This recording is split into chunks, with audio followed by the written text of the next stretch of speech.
नमस्कार दोस्तों, आप सभी का स्वागत है आपके अपने YouTube चैनल ट्रिकी नंबर 1 में।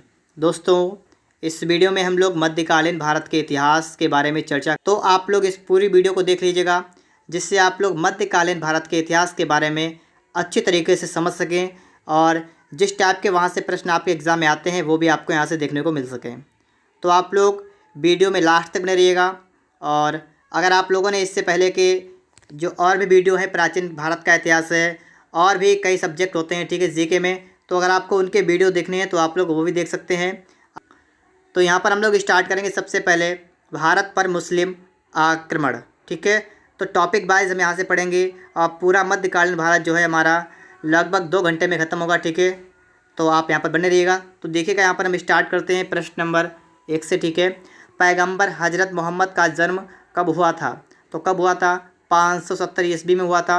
और मृत्यु कब हुई थी? 632 ईस्वी में। अगला प्रश्न आपके लिए है, मक्का कहाँ पर है? तो मक्का कहाँ पर है? सऊदी अरब में है, ठीक है। आगे देखिएगा, हिंद की जनता के संदर्भ में हिंदू शब्द का प्रथम बार किसने प्रयोग किया था? अरबों ने। आगे देखिए, मोहम्मद बिन कासिम द्वारा सिंध की विजय कब हुई थी? 712 ईस्वी में। भारत में प्रथम मुस्लिम आक्रमणकारी कौन था? मोहम्मद बिन कासिम। आगे देखिएगा, भारत पर सर्वप्रथम मुस्लिम आक्रमणकारी कौन थे? तो अरब के लोग थे। गजनी राजवंश का संस्थापक कौन था? अल्पतगीन। चंदेल शासक महमूद गजनवी से पराजित कौन नहीं हुआ था? विद्याधर। आगे देखिए, महमूद गजनी ने भारत पर कितनी बार आक्रमण किया? महमूद गजनी ने भारत पर 17 बार आक्रमण किया। महमूद गजनवी का दरबारी इतिहासकार कौन था? तो इतिहासकार कौन था? उत्बी। शाहनामा का लेखक फिरदौसी, पहली बात, ठीक है, आप इसको याद करेंगे। और एक किससे संबंधित था? महमूद गजनवी के दरबार से। आगे देखिए, महमूद गजनी के साथ भारत आने वाला प्रथम प्रसिद्ध इतिहासकार और मुस्लिम विद्वान कौन था? अल बरूनी। अल बरूनी भारत में आया था, 11वीं शताब्दी में आया था। और आगे देखिएगा, आपके लिए बहुत अच्छा प्रश्न लिखा हुआ है कि पुराणों का अध्ययन करने वाला प्रथम मुसलमान कौन था? अल बरूनी। इसके बाद आप लोग आगे देखेंगे, यहाँ पर एक तरफ संस्कृत मुद्रा लेख के साथ चांदी के सिक्के किसने निर्गत किए थे? महमूद गजनवी ने। आगे देखिए, मध्य एशिया का शासक जिसने 1192 में उत्तर भारत को जीता था, तो उसका नाम था मोहम्मद गौरी, शिहाबुद्दीन मोहम्मद गौरी। मोहम्मद गौरी को सर्वप्रथम किसने पराजित किया था? भीम द्वितीय अथवा मूलराज द्वितीय ने। आगे देखिए, मोहम्मद गौरी ने जयचंद को कब पराजित किया था? तो 1194 में चंदावर के युद्ध में हराया था। आगे देखिए, वह युद्ध जिसमें भारत में मुस्लिम शक्ति की स्थापना हुई थी। तो भारत में मुस्लिम शक्ति की स्थापना कब हुई थी? तराइन का द्वितीय युद्ध था, उसमें जो है भारत में मुस्लिम शक्ति की स्थापना हुई थी। इसके बाद में आप लोग यहाँ पर देखेंगे, अगला प्रश्न आपके लिए है कि भारत पर आक्रमण करने वाले व्यक्तियों का सही क्रम क्या है? तो सही क्रम की बात करेंगे तो महमूद गजनवी, फिर मोहम्मद गौरी, चंगेज़ खां और तैमूर, ठीक है। फिर इसके बाद में आप आगे देखेंगे, वह मुस्लिम शासक जिसके सिक्कों पर देवी लक्ष्मी की आकृति बनी है। देवी लक्ष्मी की आकृति बनी है मोहम्मद गौरी के सिक्कों पर। आगे देखिए, भारत में मोहम्मद गौरी ने प्रथम अख्ता प्रदान किया था कुतुबुद्दीन ऐबक को। और नेक्स्ट क्वेश्चन आपके लिए, बख्तियार खिलजी जिसने बंगाल बिहार पर विजय प्राप्त की थी, मोहम्मद गौरी का दास था बख्तियार खिलजी। दोस्तों, अब हम लोग आ चुके हैं सल्तनत काल पर, ठीक है, दिल्ली सल्तनत और गुलाम वंश। तो इस तरीके से हम लोग यहाँ पर याद करेंगे, गुलाम वंश, फिर गुलाम के बाद खिलजी वंश, तुगलक वंश, सैयद वंश, लोधी वंश, ठीक है। तो इस टाइप से आपके दिल्ली सल्तनत पर 5 वंशों ने शासन किया है, ठीक है। सबसे पहले हम उनके बारे में जानेंगे। उसके बाद में दोस्तों आपने सुना होगा मुगल के बारे में, तो मुगलों के बारे में उसके बाद में हम लोग यहाँ पर जानेंगे। उसके बाद मराठा, ठीक है। और इस प्रकार से जो भी वगैरह वगैरह मतलब और बीच में कई चीज़ें मिलेंगी, तो आप उनको भी अच्छे तरीके से यहाँ पर ध्यान में रखेंगे।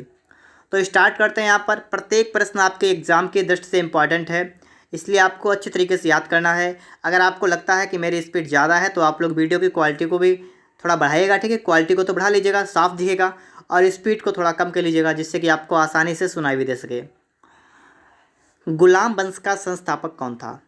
आंसर आपका है कुतुबुद्दीन ऐबक, दिल्ली सल्तनत का सुल्तान। यद्यपि उसने सुल्तान की उपाधि नहीं ली थी, जो लाख बख्श के नाम से जाना जाता है, उसका नाम क्या है? कुतुबुद्दीन ऐबक। कुतुबुद्दीन ऐबक ने बनाया था 2.5 दिन का झोपड़ा, एक मस्जिद है। ठीक है, एग्जाम में आएगा ये क्या है, तो आप बताएंगे एक मस्जिद है। यहाँ पर आप देखेंगे प्रसिद्ध कुतुब मीनार के निर्माण में योगदान किसका रहा? कुतुबुद्दीन ऐबक ने स्टार्ट किया था, इल्तुतमिश ने भी इसका, ठीक है, और मतलब पूरा करवाया था, और फिरोज शाह तुगलक ने इसकी 5वीं मंजिल जो है गिर जाने के बाद इसको बनवाया था। कुतुबुद्दीन ऐबक की राजधानी क्या थी? लाहौर। सुल्तान कुतुबुद्दीन ऐबक की मृत्यु कब हुई थी? चौगान की क्रीड़ा के दौरान अश्व से गिरने से, मतलब घोड़े से गिर गए थे जब चौगान खेल रहे थे। दिल्ली को सल्तनत की राजधानी के रूप में स्थापित किसने किया था? इल्तुतमिश ने। दिल्ली का प्रथम सुल्तान जिसने नियमित सिक्के जारी किए थे, दिल्ली को अपने साम्राज्य की राजधानी बनाया था, उसका नाम क्या था? इल्तुतमिश। दिल्ली का प्रथम मुस्लिम शासक कौन था? इल्तुतमिश। गुलाम का गुलाम तो इल्तुतमिश। ठीक है, इसके बाद में आप आगे देखिएगा यहाँ पर मध्यकालीन भारत की प्रथम महिला शासिका कौन थी? रजिया सुल्तान थी। मंगोल आक्रमणकारी चंगेज खां भारत के उत्तर पश्चिम सीमा पर आया था, इल्तुतमिश के काल में आया था। मंगोल प्रथम बार सिंधु के तट पर देखे गए थे, इल्तुतमिश के काल में देखे गए थे। ठीक है, तो मंगोल के बारे में आप याद रखेंगे, मंगोल आक्रमण आया चाहे आपके लिए आया चंगेज खां, आप बताएंगे इल्तुतमिश के काल में। ठीक है, चंगेज खां का मूल नाम क्या था? तेमुचिन। इल्तुतमिश ने बिहार में अपना प्रथम सूबेदार किसे नियुक्त किया था? मलिक जानी को। रजिया बेगम को सत्ताच्युत करने में किसका हाथ था?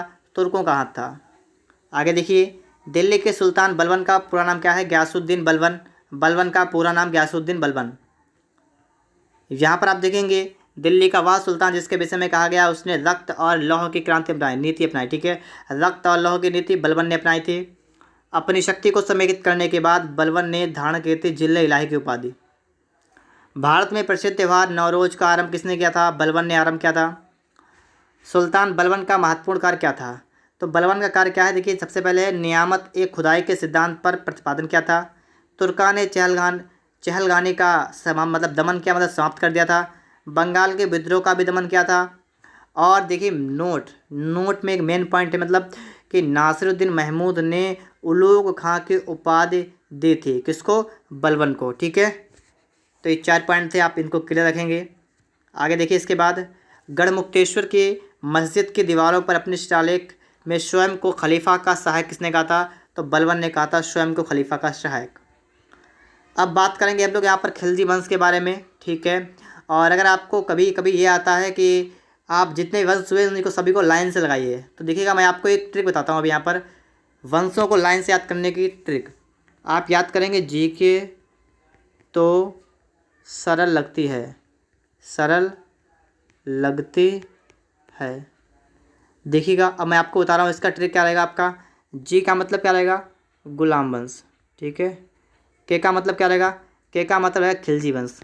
ठीक है, खिलजी वंश। और तो यहाँ पर टी है, टी का मतलब तुगलक वंश। ठीक है, तुगलक वंश। तुगलक के बाद सा आ गया, सा से क्या हो जाएगा? सैयद वंश। ठीक है, सैयद वंश। और फिर ला है तो ला का मतलब क्या होगा?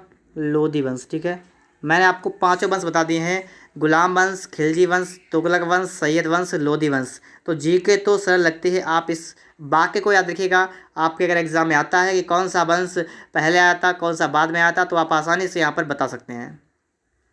चलिए यहाँ पर हम देखते हैं अब। ठीक है, खिलजी वंश को यहाँ पर हम देखेंगे। देखिएगा, जब उसने राजस्व प्राप्त किया तो वह शरीयत के नियमों और आदेशों से पूर्णतः स्वतंत्र था। बर्नी ने यह कथन कहा है, और किसके लिए कहा है? तो अलाउद्दीन खिलजी के लिए कहा है। वह सुल्तान जो नया धर्म चलाना चाहता था, किंतु उलेमा लोगों ने उसका विरोध किया था। अलाउद्दीन खिलजी। दिल्ली का सुल्तान जिसने सिकंदर सानी की उपाधि धारण की थी, उसका नाम था अलाउद्दीन खिलजी। इसके बाद में आप आगे देखेंगे तो आप लोग यहाँ पर देखिएगा। आप अलाउद्दीन खिलजी का प्रसिद्ध सेनापति जिसकी मंगोलों के विरुद्ध लड़ते हुए मृत्यु हुई थी, जफर खां। रानी पद्मिनी का नाम अलाउद्दीन की चित्तौड़ विजय से जुड़ा आता है। उनके पति का नाम क्या था? तो राणा रतन सिंह। आगे देखिएगा, अलाउद्दीन के दक्षिणी अभियान का उद्देश्य क्या था? धन की प्राप्ति करना। अलाउद्दीन खिलजी के आक्रमण के समय देवगिरी का शासक कौन था? रामचंद्र देव।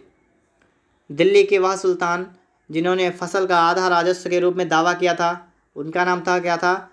अलाउद्दीन खिलजी और मोहम्मद बिन तुगलक, ये 2 लोग थे। ठीक है, वह सुल्तान जिसके काल में खालिशा भूमि अधिक पैमाने में विकसित हुई? अलाउद्दीन खिलजी ने। दिल्ली में मूल्य नियंत्रण लागू किया था? तो अलाउद्दीन खिलजी। वह सुल्तान जिसने बाजार सुधार लागू किए थे? अलाउद्दीन खिलजी। मध्यकालीन शासक जिसने सार्वजनिक वितरण प्रणाली आरंभ की थी? अलाउद्दीन खिलजी। तो देखिए, मूल्य नियंत्रण आ जाए, बाजार सुधार आ जाए, सार्वजनिक वितरण प्रणाली आ जाए, ठीक है, घड़ी और ग्रह कर लगाने वाला दिल्ली का सुल्तान अलाउद्दीन खिलजी, ठीक है। तो घड़ी और ग्रह कर लगाने वाला भी यही था। 1306 ईस्वी के बाद अलाउद्दीन खिलजी के समय में दिल्ली के सुल्तान तथा मंगोलों के बीच सीमा थी रावी नदी। आगे देखिए, इसके बाद तुगलक वंश, ठीक है। तुगलक वंश की बात करेंगे यहाँ पर हम लोग। अलाउद्दीन खिलजी का वह सेनाध्यक्ष जो तुगलक वंश का प्रथम सुल्तान बना, तो ग्याजी मलिक मतलब ग्यासुद्दीन तुगलक, ठीक है। सबसे अधिक समय तक देश में राज्य किसने किया? तुगलक वंश ने राज्य किया था। तुगलक वंश के राज्य किया, ठीक है। कब से कब तक? तो लगभग, ठीक है, 1320 से 1414 तक। एक बार आप लोग इसको कन्फर्म कर लीजिएगा, ठीक है।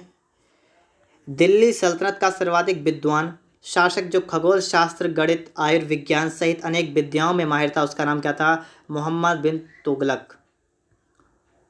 यहाँ पर आप देखेंगे दीवान अमीर कोही नाम का एक नया विभाग स्टार्ट किया था मोहम्मद बिन तुगलक ने।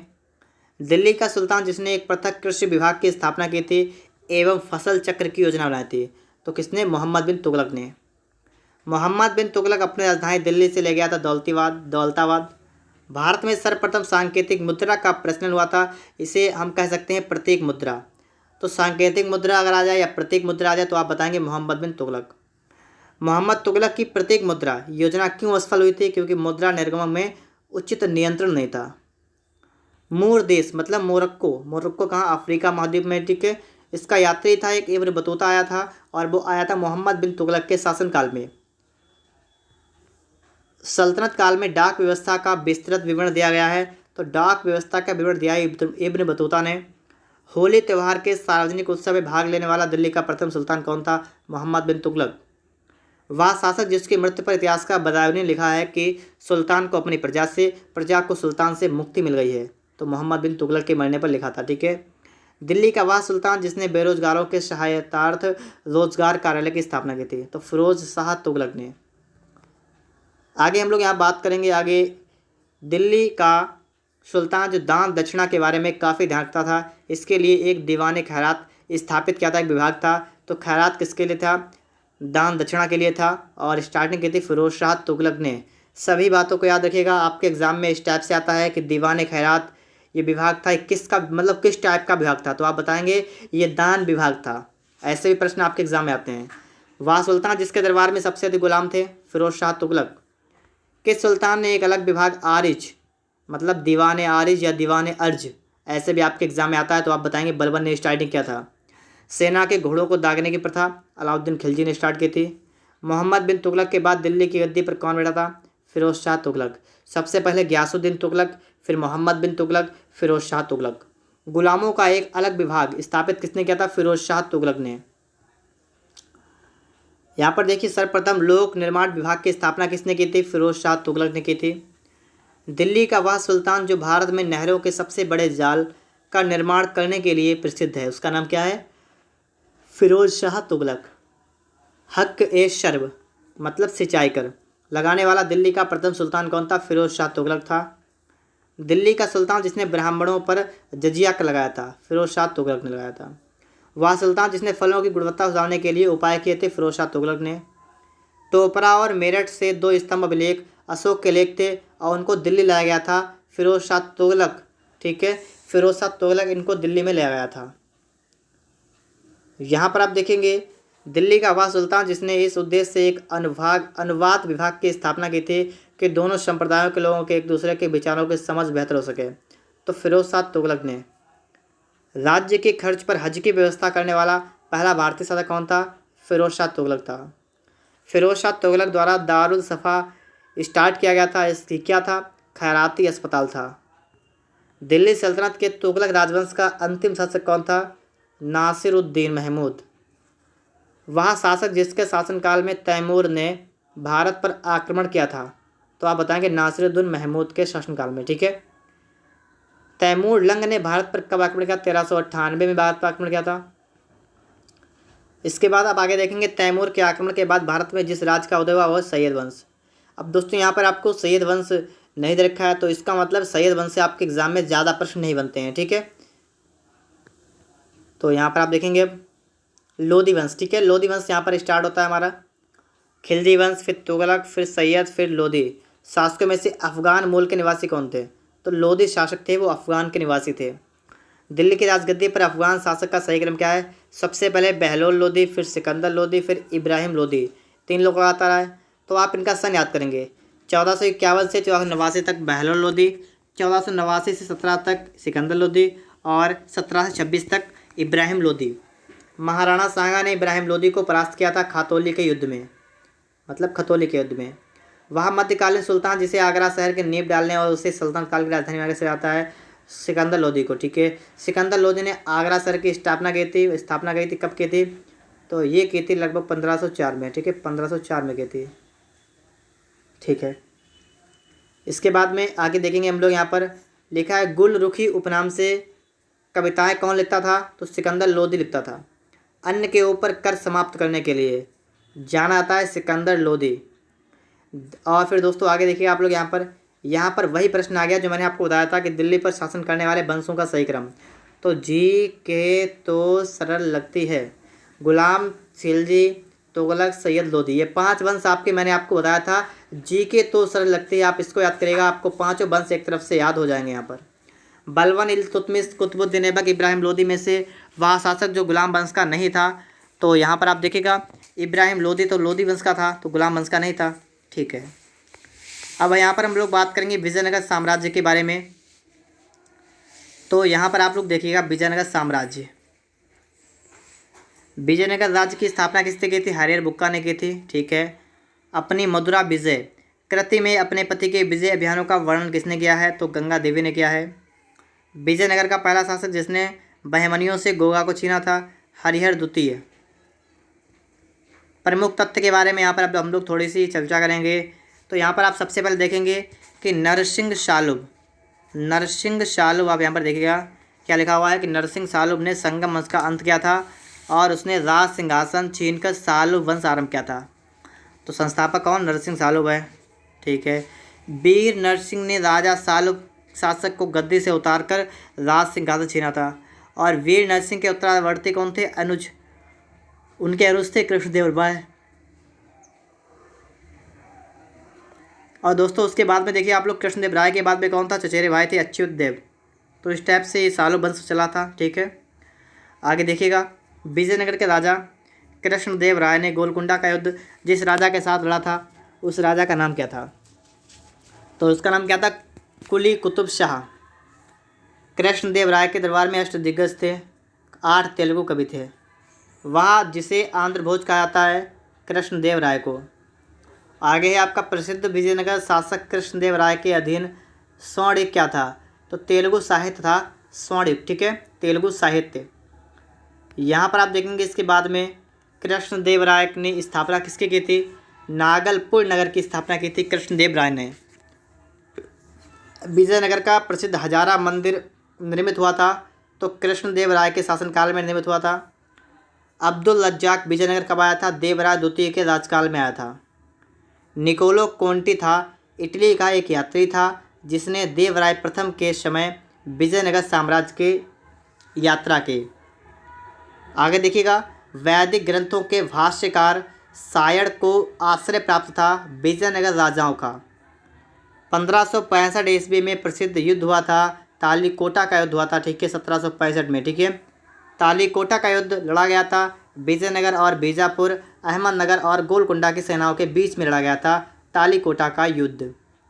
आगे देखिए इसके बाद में आगे लिखा है कि जब राजा वोडियार ने मैसूर राज्य की स्थापना की थी तब विजयनगर साम्राज्य का शासक कौन था?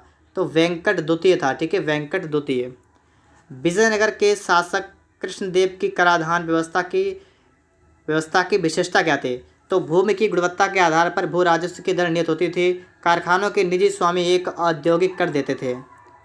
वह स्थान जहाँ के खंडहर विजयनगर की प्राचीन राजधानी के प्रतिनिधित्व करते हैं, तो विजयनगर की प्राचीन राजधानी हम्पी, ठीक है, हम्पी बात करेंगे। विजयनगर का शासक जिसने चीन के सम्राट के पास अपना राजदूत भेजा था, बुक्का प्रथम। प्रसिद्ध विजय विठल मंदिर जिसके 56 तक्षित स्तंभ संगीत में स्वर निकालते हैं, कहाँ पर है? तो हम्पी में स्थित है। अब दोस्तों यहाँ पर बात करेंगे दिल्ली सल्तनत प्रशासन के बारे में, ठीक है।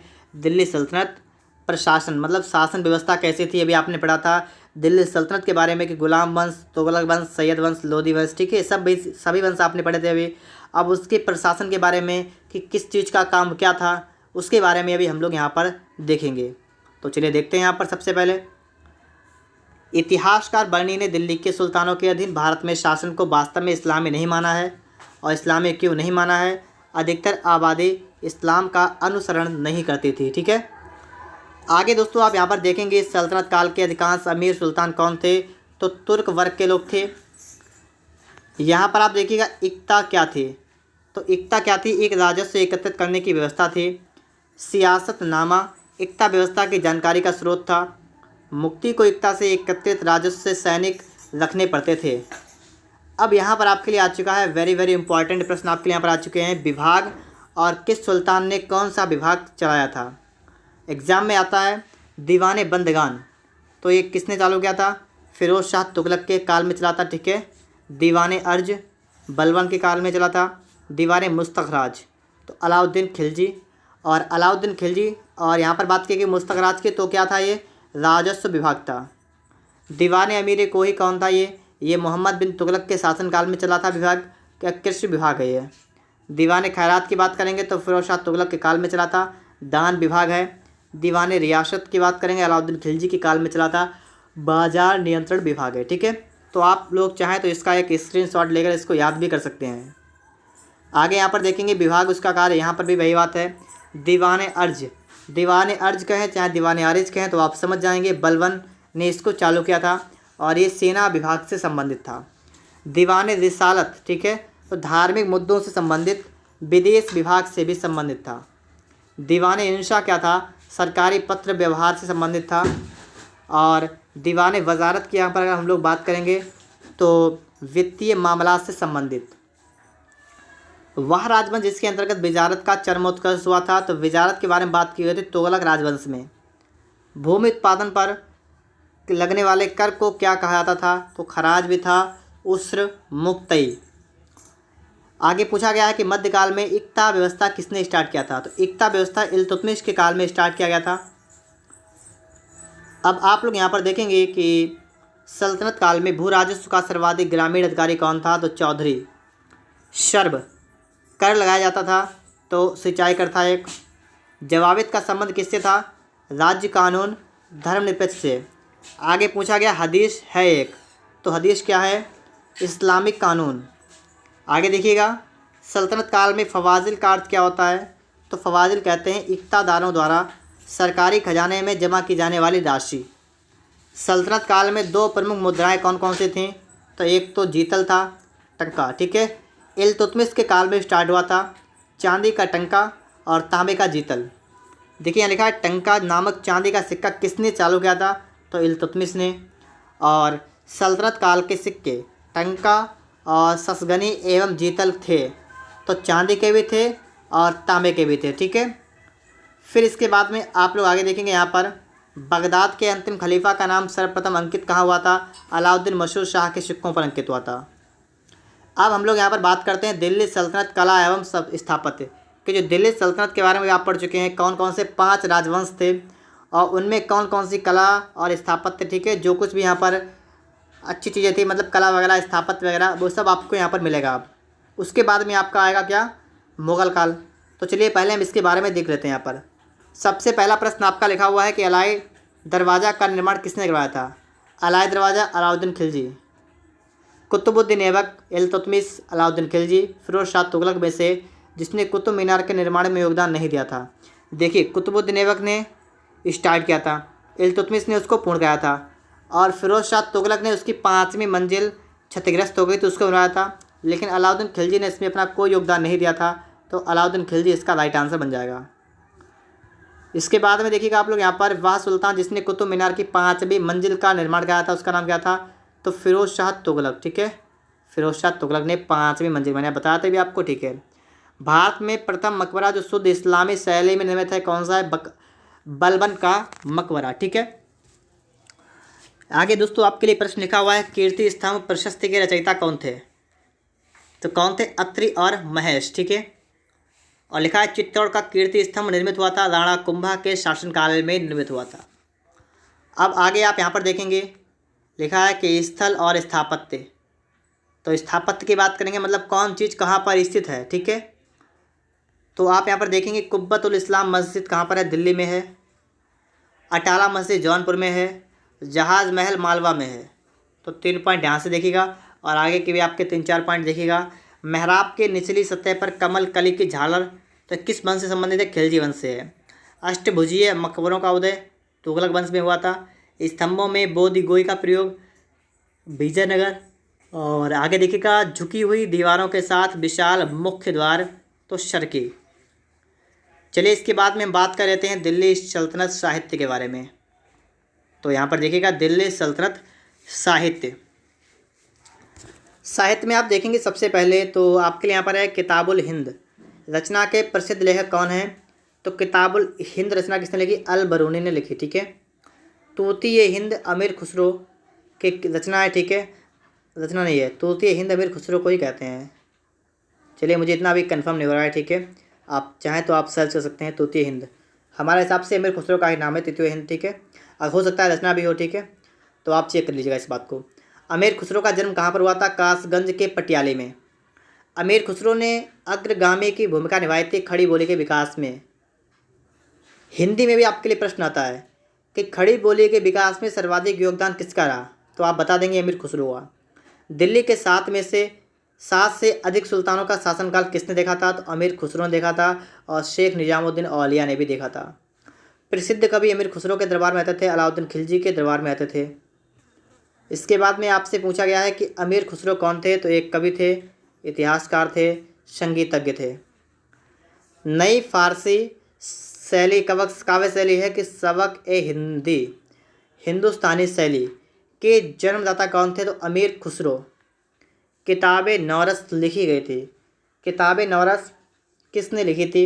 हिंदू देवी देवताओं तथा मुस्लिम संतों की प्रशंसा में रचित गीतों का संग्रह किताबे नौरस इब्राहिम आदिल शाह दुत्ती ने लिखी थी, ठीक है। इब्राहिम आदिल शाह दुत्ती ने लिखी थी। और भारत में कव्वाली से जाने जाने वाली संगीत शैली के प्रारंभिक रूप से आरंभ करता अमीर खुसरो। कव्वाली की स्टार्टिंग किसने की थी? अमीर खुसरो ने कव्वाली की स्टार्टिंग की थी।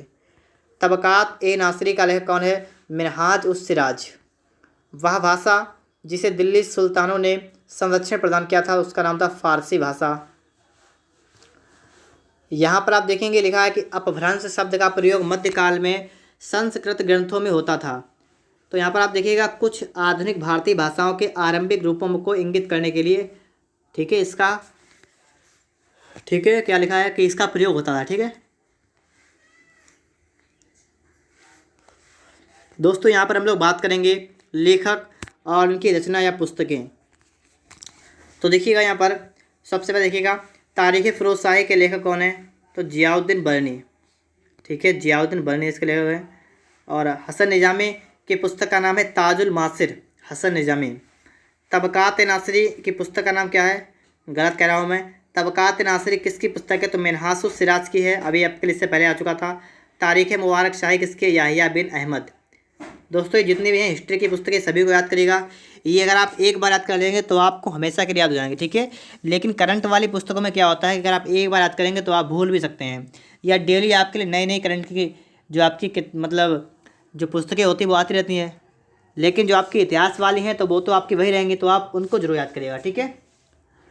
आगे देखिएगा मुल्ला दाऊद ने लिखी थी चंदायन लिखी थी मुल्ला दाऊद ने। दामोदर कवि ने लिखी थी पद्मावती कथा। सोमनाथ ने लिखी थी राग विरोध। और अमीर खुसरो ने लिखी थी आशिका। तो ये आपके लिए 8 यहाँ पर लिखी हुई हैं, और भी आगे कई तरह की हैं, ठीक है, सिर्फ आपको याद कर लेना है।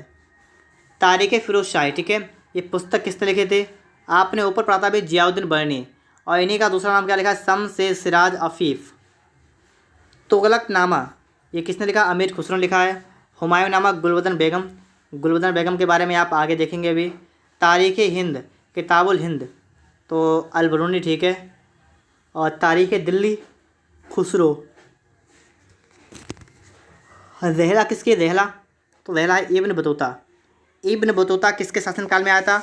मोहम्मद बिन तुगलक के शासनकाल में आया था, मैं अभी आपको बता चुका हूँ। यहाँ पर आप लोग देखेंगे अगला प्रश्न आपके लिए यहाँ पर लिखा हुआ है कि बख्तियार खिलजी के बिहार आक्रमण का पहला विवरण कहाँ से मिलता है? तबकात नासरी से मिलता है। वीणा, ढोलक, सारंगी, सितार में से वह संगीत वाद्य जिसे हिंदू मुस्लिम गान वाद्यों का श्रेष्ठ मिश्रण माना गया है, तो उसका नाम है सितार। संगीत यंत्र तबला का प्रचलन किया था, अमीर खुसरो ने तबला का प्रचलन किया था। राणा कुंभा संगीत राज से संबंधित है। काशीनाथ शास्त्री अप्पा तो भाषी राग चंद्रिका से हैं। पुंडरीक विट्ठल ये राग माला से हैं। और कृष्णानंद व्यास ये राग कल्प द्रुम से है। ठीक है। दिल्ली का वह सुल्तान जिसने अपना संस्मरण लिखा था, तो उसका नाम है फिरोज शाह तुगलक। अब हम यहाँ पर बात करेंगे दिल्ली सल्तनत के बारे में और विविध के बारे में। ठीक है, तो आप लोग विविध को यहाँ पर देखेंगे।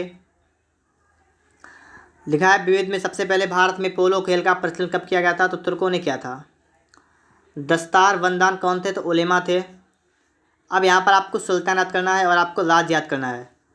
तो बहादुर शाह कौन थे? बहादुर शाह गुजरात राज्य से थे। चांद बीबी, तो चांद बीबी बीजापुर से थी। रजिया सुल्तान दिल्ली से। और बाज बहादुर मालवा से। ठीक है, आगे देखिएगा। अपने लगभग 30 वर्ष के व्यापक यात्री जीवन में उसने पूर्वी गोलार्ध के विस्तृत भूभाग पर यात्रा की। उस विशाल भूभाग को देखा जिसमें आज कई 44 देश आते हैं और कुल मिलाकर लगभग 73,000 मील की दूरी चलकर पार की। पूर्व आधुनिक काल का संसार का सबसे बड़ा वह यात्री जिसका वर्णन ऊपर के अवतरण में है, कौन था? Ibn Battuta. ठीक है, तो इसके बारे में आप यहाँ से पढ़ सकते हैं। इस टाइप के प्रश्न भी आपके एग्जाम में अगर आ जाते हैं तो आप लोग देख के ही भयभीत हो जाते हैं कि पता नहीं कितना बड़ा प्रश्न है, लेकिन अगर आप लोग पढ़ के जाएंगे तो आपको कोई समस्या नहीं होगी। कृष्णदेव राय, इनका ग्रंथ था अमुक्तमाल्यद। ठीक है, अमुक्तमाल्यद।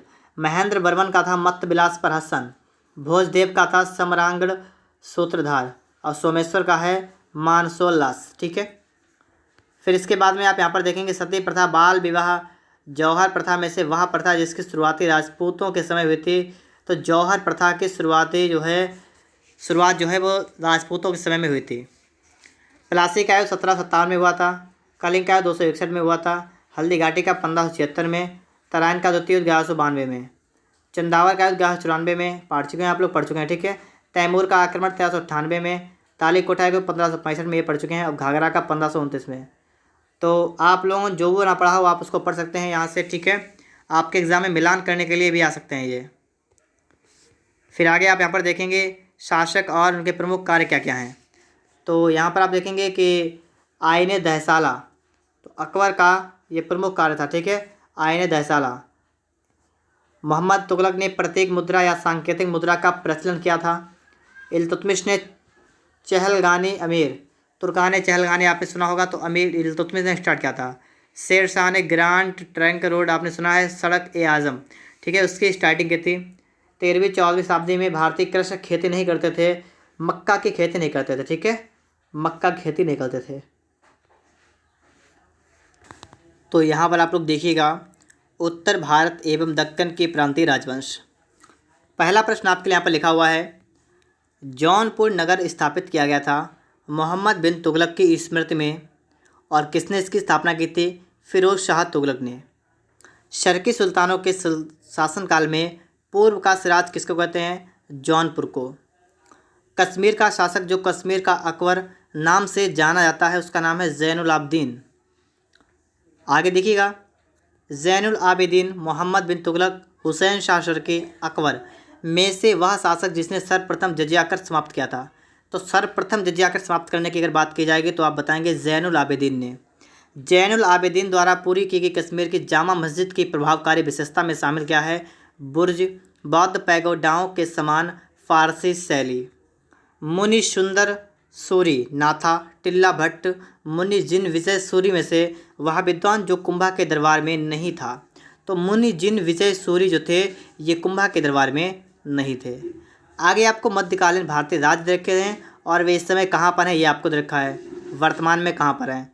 तो आप देखेंगे चंबा का नाम है जो कि हिमाचल में है, दुर्गर जम्मू में है और कुल्लू तो ये हिमाचल में है। यहाँ पर आप देखेंगे आपसे पूछा गया बहमनी राज्य की स्थापना किसने की थी?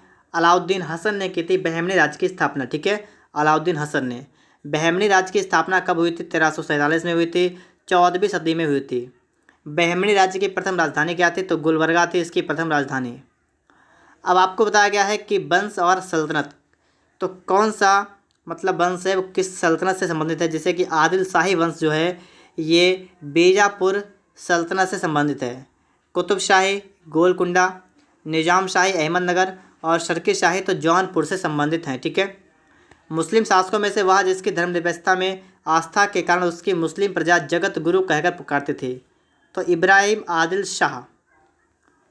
यहाँ पर देखिए अहमदनगर के निज़ाम शाही वंश का अंत हुआ था, तो अहमदनगर को मुग़ल साम्राज्य में मिलाकर हुसैन शाह को आजीवन कारावास दिया गया था। फिर इसके बाद में दोस्तों आप यहाँ पर देखेंगे राज्य शासक और राज्य। बाज बहादुर ये मालवा के शासक हैं। कुतुब शाह गोलकुंडा के शासक। सुल्तान मुजफ्फर शाह ये गुजरात के शासक। यूसुफ आदिल शाह ये बीजापुर के शासक हैं। आगे आपको देखा है कि वंश राज्य और इसकी राजधानी क्या क्या थी। जैसे कि काकतीय वंश की राजधानी क्या थी? तो वारंगल थी। होयसल वंश की राजधानी द्वार समुद्र थी। यादव की देवगिरी और पांड्य की तो कोरकई, तत्पश्चात मदुरा। गोलकुंडा को वर्तमान में क्या कहा जाता है? हैदराबाद कहते हैं गोलकुंडा को। इसके बाद में आप लोग यहाँ पर देखेंगे होयसल स्मारक पाए जाते हैं हलेबिड और बेलूर में। होयसलों के की प्राचीन राजधानी द्वार समुद्र का वर्तमान में नाम क्या है? तो हलेबिड नाम है। वह स्मारक जिसमें वह गुंबद है जो संसार के विशालतम गुंबदों में से एक है, तो गोल गुंबद है जिसका नाम है मतलब बीजापुर में है। ठीक है। गोजरी महल ग्वालियर के किले में बनवाया गया था और मान सिंह ने इसको बनवाया था। अकबर के पूर्व तानसेन को संरक्षण दिया था किसने? भाटा, तो रीवा मध्य प्रदेश के राजा रामचंद्र सिंह ने। दोस्तों यहाँ पर अब बात करेंगे हम लोग भक्ति और सूफी आंदोलन के बारे में। तो आप लोग यहाँ पर देखेंगे भक्ति और सूफी आंदोलन। देखिएगा भक्ति आंदोलन का प्रारंभ कब हुआ था, किसने किया था? तो आलवार संतों के द्वारा इसका स्टार्टिंग किया गया था। भक्ति आंदोलन जो है ये भारत में कब इसका जन्म हुआ? तो आप समझेंगे 15वीं और 16वीं शताब्दी में इसका जन्म भारत में हुआ। बुद्ध और मीराबाई के जीवन दर्शन में मुख्य साम्य क्या था? संसार दुखपूर्ण है। कोई व्यक्ति किसी व्यक्ति से उसका धर्म संप्रदाय या जाति ना पूछे, किसने कहा था? रामानंद ने कहा था। ठीक है। आगे देखिएगा सभी भक्ति संतों के मध्य एक समान विशेषता थी कि उन्होंने अपनी वाणी को उसी भाषा में लिखा जिसे उनके भक्त समझते थे। काम रूप में वैष्णव धर्म को लोकप्रिय बनाया गया था, शंकर देव ने बनाया था लोकप्रिय। असम और कूच बिहार में वैष्णव धर्म का प्रवर्तन किसने किया था? शंकर देव ने। रामानुजाचार्य संबंधित किससे हैं? विशिष्ट द्वैतवाद। ठीक है, विशिष्टाद्वैत से संबंधित हैं। शुद्ध अद्वैतवाद का प्रतिपादन किसने किया था? वल्लभाचार्य ने किया था। महाप्रभु वल्लभाचार्य की जन्मस्थली क्या है? तो चंपारण छत्तीसगढ़। दोस्तों यहाँ पर आपको देखें दर्शन और आगे आपको देखें संस्थापक। अब आपको यहाँ पर समझना है कि किस दर्शन से संबंधित कौन से संस्थापक यहाँ पर हैं। तो चलिए देखते हैं। यहाँ पर सबसे पहले आपको देखा है अद्वैतवाद। अद्वैतवाद से संबंधित संस्थापक कौन है? शंकराचार्य का है। ठीक है। अद्वैतवाद। विशिष्टाद्वैतवाद रामानुज। द्वैतवाद माधवाचार्य। द्वैताद्वैतवाद निम्बार्काचार्य। ठीक है। तो इस तरीके से दर्शन उनके संस्थापक आपको यहाँ पर दे रखे हैं। फिर आगे आप यहाँ पर देखेंगे कबीर के उपदेशों का संकलन किसमें है? तो बीजक में है। कबीर ने बीजक साखी शबद रामायणी, ठीक है, बीजक के अंतर्गत आते हैं, सब लिखे थे। पुष्टि मार्ग के दर्शन को किसने प्रतिपादित किया था? तो पुष्टि मार्ग के दर्शन की बात की गई है तो आप क्या बताएंगे? वल्लभाचार्य। दादू, कबीर, रामानंद, तुलसीदास में से वह भक्ति संत जिसने अपने संदेश के प्रचार के लिए सबसे पहले हिंदी का प्रयोग किया था? तो हिंदी का प्रयोग किया था रामानंद ने। कबीर के गुरु का नाम या कबीर किसके शिष्य थे? तो आप बताएंगे रामानंद के शिष्य थे कबीर। मध्यकालीन भारत के वह संत जिसका जन्म प्रयाग में हुआ था, तो उनका नाम क्या था? रामानंद। आगे देखिए कबीर एवं धर्मदास के मध्य संवादों के संकलन का शीर्षक क्या है? तो संवादों के संकलन का शीर्षक क्या है? अमर मूल। दोस्तों आप लोगों को अगर ये लग रहा है कि हमारी स्पीड कम है तो आप लोग स्पीड को बढ़ा सकते हैं, और अगर आपको लग रहा है कि स्पीड ज़्यादा है तो आप स्पीड को थोड़ा सा कम भी कर सकते हैं। अगर आपको साफ दिखाई ना दे रहा हो तो आप लोग क्वालिटी को बढ़ा घटा लीजिएगा। और अगर आप लोगों को वीडियो अच्छा लग रहा है तो आप लोग वीडियो को लाइक और चैनल को सब्सक्राइब जरूर करिएगा। मलूक दास एक संत कवि थे, कड़ाके थे। संत घासीदास के पिताजी का नाम क्या था? महंगू। ठीक है। इसके बाद देखिए आगे लिखा है भक्ति संतों का सही कालानुक्रम क्या है? तो कबीर, फिर उसके बाद गुरु नानक, उसके बाद चैतन्य, उसके बाद मीराबाई। आपको इसका कार्यकाल दे रखा है कब से कब तक, तो आप इसको पढ़ सकते हैं यहाँ से। ठीक है। भगवान शिव की प्रतिष्ठा में स्थापित किया गया था 12 ज्योतिर्लिंग। ठीक है, 12 ज्योतिर्लिंग। रामानुज के अनुयायियों को क्या कहा जाता था? तो वैष्णव। वह स्थान जो गुरु नानक का जन्म स्थान है तो आपका है ननकाना।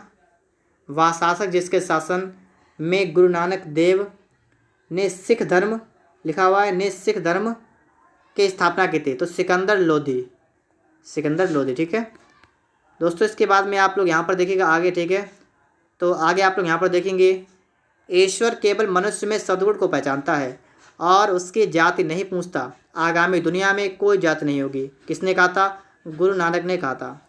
मीराबाई किसके समकालीन थे? मीराबाई तुलसी के समकालीन थे, तुलसीदास के समकालीन। प्रसिद्ध भक्त कवयित्री मीरा के पति का नाम क्या था? तो भोजराज। राग गोविंद के रचनाकार कौन है? मीराबाई, राग गोविंद। चैतन्य, मीराबाई, नामदेव, बल्लवाचार्य में से जो इस्लाम से प्रभावित था उसका नाम था नामदेव। यहाँ पर आप देखेंगे लिखा है संत कवि और व्यवसाय क्या करते थे? नामदेव क्या करते थे? दर्जी थे। कबीरदास जुलाहे थे। रविदास मोची थे और सेना नाई थे। ठीक है, तो इस टाइप से इनके व्यवसाय आपको रखे हैं।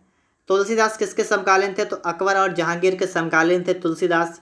रामचरितमानस किसने लिखा है? तुलसीदास ने लिखा है। गीतावली, कवितावली, विनय पत्रिका, साहित्य रत्न में से वह रचना तुलसीदास की नहीं है। ठीक है, साहित्य रत्न तो नहीं है। ठीक है, विनय पत्रिका तुलसीदास की है, गीतावली है, कवितावली है, दोहावली है। ठीक है, ये तुलसीदास की रचना है।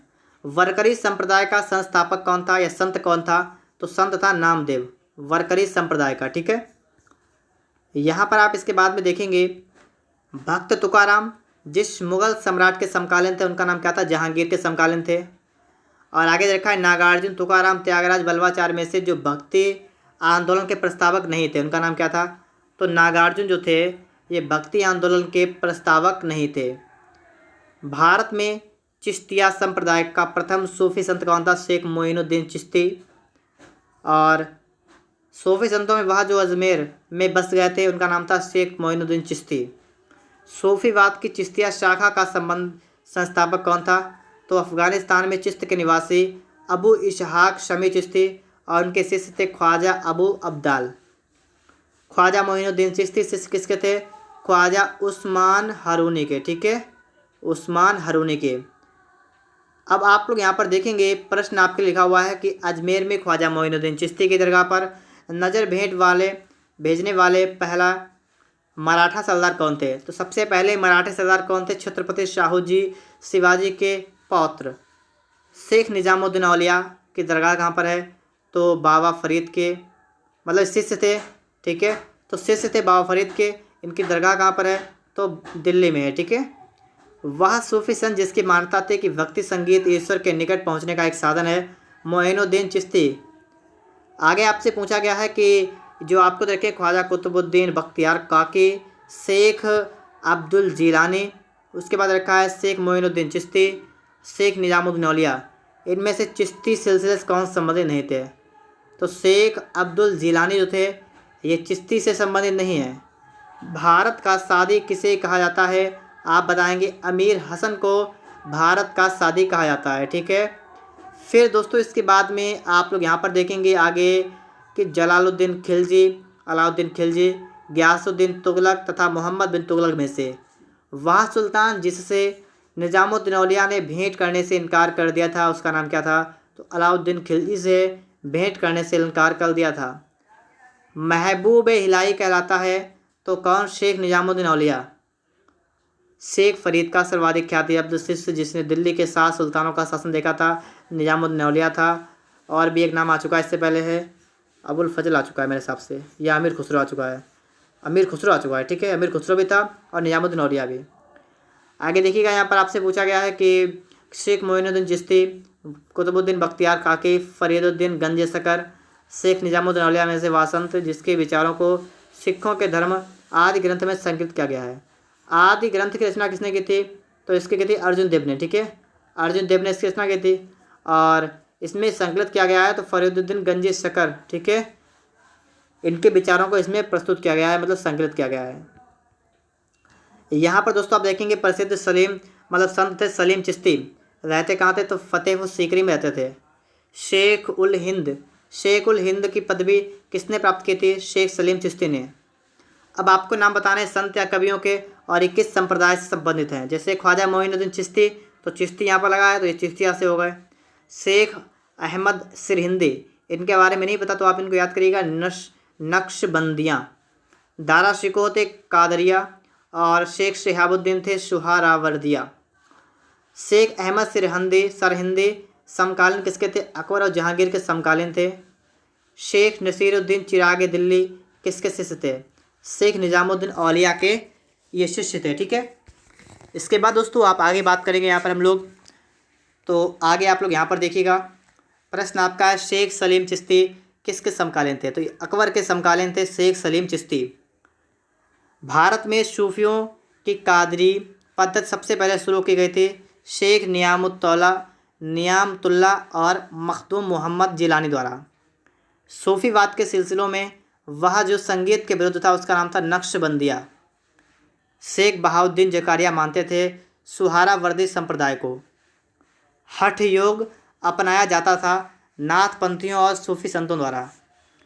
सूफियों में से वह जिसने कृष्ण को औलिया के रूप में माना था उसका नाम क्या था, शाह मोहम्मद गौस। उलेमा, खानकाह, शेख शमा, इनमें से सूफीवाद से कौन संबंधित नहीं है, तो उलेमा जो है ये सूफीवाद से संबंधित नहीं है। कृष्ण जीवन परक प्रेम वाटिका किसकी रचना है, रसखान की रचना है प्रेम वाटिका। इसके बाद में आप यहाँ पर देखेंगे 12 मासा की रचना किसकी थी, ये थी मलिक मोहम्मद जायसी की रचना थी 12 मासा। आगे देखिएगा, प्रतिवर्ष प्रसिद्ध सूफी संत हाजी वारिस अली शाह की मज़ार पर मेला लगता था देवा शरीफ में, ठीक है। क्राइस्ट का जन्म स्थल क्या स्थान क्या है, बेथलेहम है। ईस्टर त्यौहार के पीछे ईसाइयों की भावना क्या है कि इस दिन ईसा पुनर्जीवित हुए थे। और वह ईसाई संत जो पशु पक्षियों से प्रेम के लिए विख्यात थे उनका नाम था असीसी के संत फ्रांसिस। और ईसाइयों का गुड फ्राइडे मनाया जाता है, तो ईसा मसीह को सूली पर चढ़ाए जाने के स्मरण में, ठीक है, गुड फ्राइडे याद रखना आप लोग, ठीक है। अब दोस्तों बारी आती है मुग़ल वंश की। अभी तक आप लोग पढ़ रहे थे सल्तनत काल, ठीक है, सल्तनत हो चुका है। अब बारी आती है मुग़ल वंश की। तो मुग़ल वंश अब यहाँ पर देखेंगे हम लोग। बाबर, मध्यकालीन भारत के मुग़ल शासक वस्तुतः क्या थे, तो ये चगताई तुर्क थे। बाबर को सर पुल के युद्ध में पराजित किसने किया था, शैबानी खां ने पराजित किया था। पानीपत का प्रथम युद्ध हुआ था बाबर और इब्राहिम लोदी के मध्य में हुआ था। पानीपत का प्रथम युद्ध, खानवा का युद्ध, प्लासी का युद्ध, पानीपत का तीसरा युद्ध में से वह युद्ध जिसमें एक पक्ष द्वारा प्रथम बार तोपों का प्रयोग किया गया था। तो तोप का प्रयोग किया गया था पानीपत के प्रथम युद्ध में, जो बाबर और इब्राहिम लोदी के बीच में हुआ था, 1526 में हुआ था। बाबर की इब्राहिम लोदी पर विजय का कारण था तोप खाना, ठीक है। तो बाबर ने तोप खाने का इस्तेमाल किया था, इसलिए बाबर जीत गया था। आगे आप लोग यहाँ पर देखेंगे पानीपत का प्रथम युद्ध कब हुआ था, 1526 में हुआ था। खानवा का युद्ध 1527 में हुआ था। घाघरा 1529 में। चंदेरी 1528 में। लेकिन नंबर 1, नंबर 2, फिर नंबर 3, नंबर 4 मैंने क्यों डाला है, क्योंकि चंदेरी का युद्ध पहले हुआ था 28 में, फिर घाघरा का युद्ध हुआ था। इसके लिए आप लोग एक ट्रिक याद कर लीजिएगा, पानी पिया, खाना खाया, चल दिया, घर गया, मर गया, मतलब 1530 में ये मर जाता है, ठीक है। तो पानी पिया, खाना खाया, चल दिया, घर गया, मर गया। तो पानी पिया तो 26 में, खाना खाया 27 में, चल दिया 28 में, घर गया 29 में, मर गया 30 में। तो इस टाइप से आप 5 चीज़ें आपको याद हो जाएंगी एक बार में, ठीक है। मैंने आपको बता दिया है। अगर आपने फिर से नहीं समझ पाया है तो आप वीडियो को बैक करिएगा और देख लीजिएगा। बाबर के भारत में आने के फलस्वरूप क्या हुआ था, इस क्षेत्र में तिमूरिद राजवंश स्थापित हुआ था, ठीक है। इसके बाद दोस्तों आप लोग आगे देखेंगे वह युद्ध जिसमें बाबर ने जिहाद की घोषणा की थी। तो जिहाद के बारे में देखेंगे हम लोग, खानवा का युद्ध, ठीक है, इसमें। फिर इसके बाद में आप लोग यहाँ पर देखेंगे अगला प्रश्न, ठीक है। आगे यहाँ पर दोस्तों आप लोग समझिएगा, मेवाड़ का राजा जिसे 1527 ईस्वी में खानवा के युद्ध में बाबर ने हराया था, उसका नाम क्या था, राणा सांगा। बाबर ने सर्वप्रथम पातशाह की पदवी धारण की थी काबुल में, ठीक है। वह मुगल सम्राट जिसके जीवन में धैर्य व संकल्प से सफलता की शिक्षा मिलती है उसका नाम क्या है? जहीरुद्दीन मोहम्मद बाबर। कभी कभी तो आता है कि बाबर का पूरा नाम क्या था, तो इसलिए आप लोग याद करिएगा जहीरुद्दीन मोहम्मद बाबर। बाबर ने अपने बाबरनामा में जिन हिंदू राज्य का उल्लेख किया है उनका नाम है मेवाड़ और विजयनगर। तुर्क के बाबरी, बाबर की आत्मकथा लिखी गई थी, तुर्की भाषा में लिखी गई थी। फिर आगे दोस्तों आप देखेंगे यहाँ पर हुमायूं। हुमायूं जो है और शेरशाह, तो हुमायूं और शेरशाह का कार्यकाल जो है 1530 से लेकर स्टार्ट हुआ है और 1556 तक चला है। ठीक है, 56 में क्या हुआ कि 40 के बाद हुमायूं जो है यहाँ से छोड़ गया भारत को, तो शेरशाह ने शासन करना स्टार्ट कर दिया। फिर शेरशाह की मृत्यु हुई, उसका पुत्र वो शासन करता रहा। फिर 1556 में फिर से हुमायूं आ गया। ठीक है, तो इस टाइप से इसके बारे में आपको यहाँ पर डिटेल से अगर पढ़ना है तो आप पढ़ सकते हैं। फिलहाल जो आपके लिए इम्पॉर्टेंट है, अगर आप सिर्फ उसी को पढ़ें तो आप यहाँ पर प्रश्नों को देखें। प्रश्न आपका है कि कामरान, उस्मान, अस्करी, हिंदाल, इनमें से हुमायूं का भाई कौन नहीं था? मतलब बाबर का कौन पुत्र नहीं था? तो उस्मान बाबर का पुत्र नहीं था। ठीक है, उस्मान नहीं था। बाबर के 4 पुत्र थे, कामरान, अस्करी, हिंदाल, हुमायूं। हुमायूं द्वारा लड़े गए 4 प्रमुख युद्धों की तिथि के अनुसार सही क्रम क्या है? तो सबसे पहले देवरा का युद्ध हुआ था, फिर चौसा का युद्ध 1539 में, कन्नौज का युद्ध 1540 में, और फिर उसके बाद में सरहिंद का युद्ध हुआ था। ठीक है, फरीद लिखा है फरीद, जो बाद में शेरशाह सूरी बना था, इसने शिक्षा किससे ली थी? तो जौनपुर से इसने शिक्षा प्राप्त की थी, जौनपुर से। ठीक है, यहाँ पर आगे आप देखेंगे बलबन, अलाउद्दीन खिलजी, इब्राहिम लोदी तथा शेरशाह मध्ययुगीन शासकों में से वह जो उच्च शिक्षित था, सबसे ज़्यादा शिक्षित कौन था? तो शेरशाह सूरी जो है सबसे ज़्यादा शिक्षित था। और आगे लिखा है वह सुल्तान जिसने सबसे पहले हजरत आला की उपाधि अपनाई थी।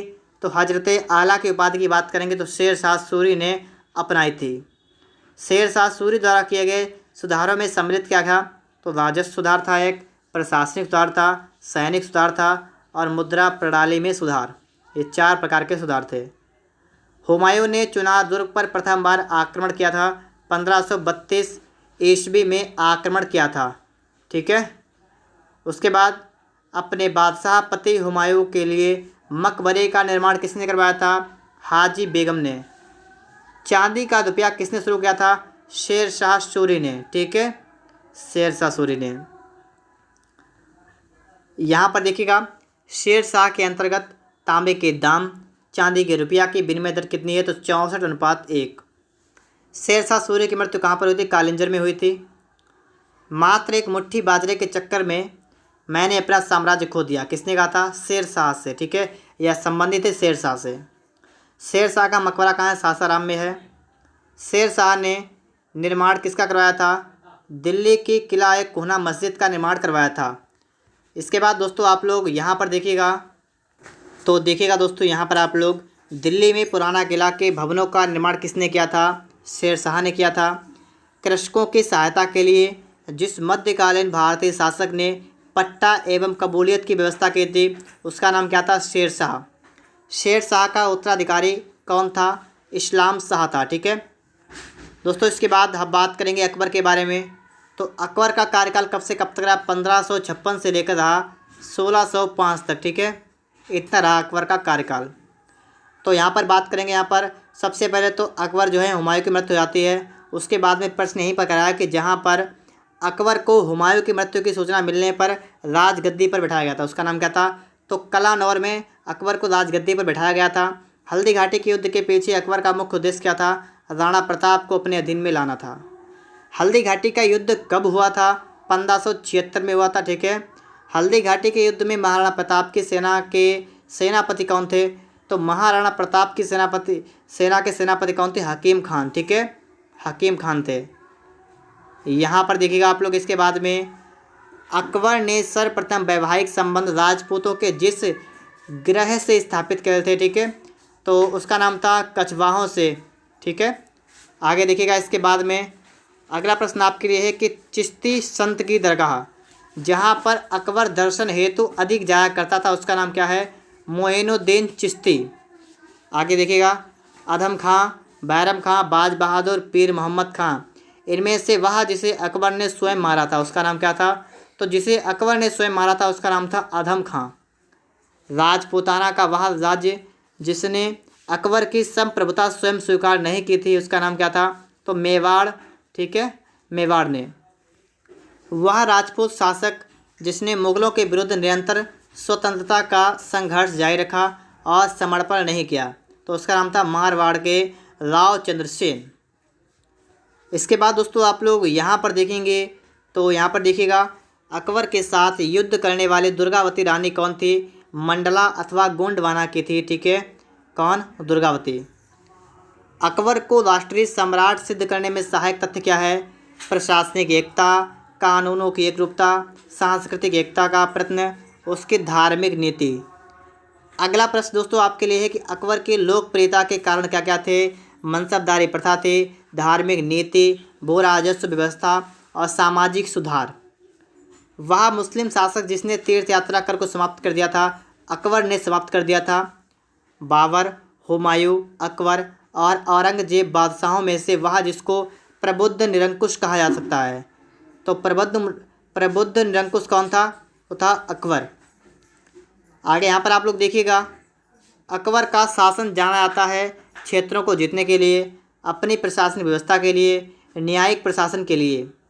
अकबर के शासनकाल में पुनर्गठित केंद्रीय प्रशासन तंत्र के अंतर्गत सैनिक विभाग का प्रमुख कौन था?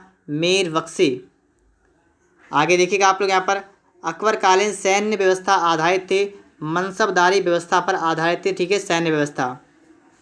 अकबर ने जिस मनसबदारी प्रणाली को लागू किया था उसका नाम क्या था? मंगोलिया में प्रचलित प्रणाली। अकबर के काल में हर 10 घुड़सवार सैनिक के लिए मनसबदारी का रख रखाव करना पड़ता था, 20 घोड़ों का रख रखाव करना पड़ता था।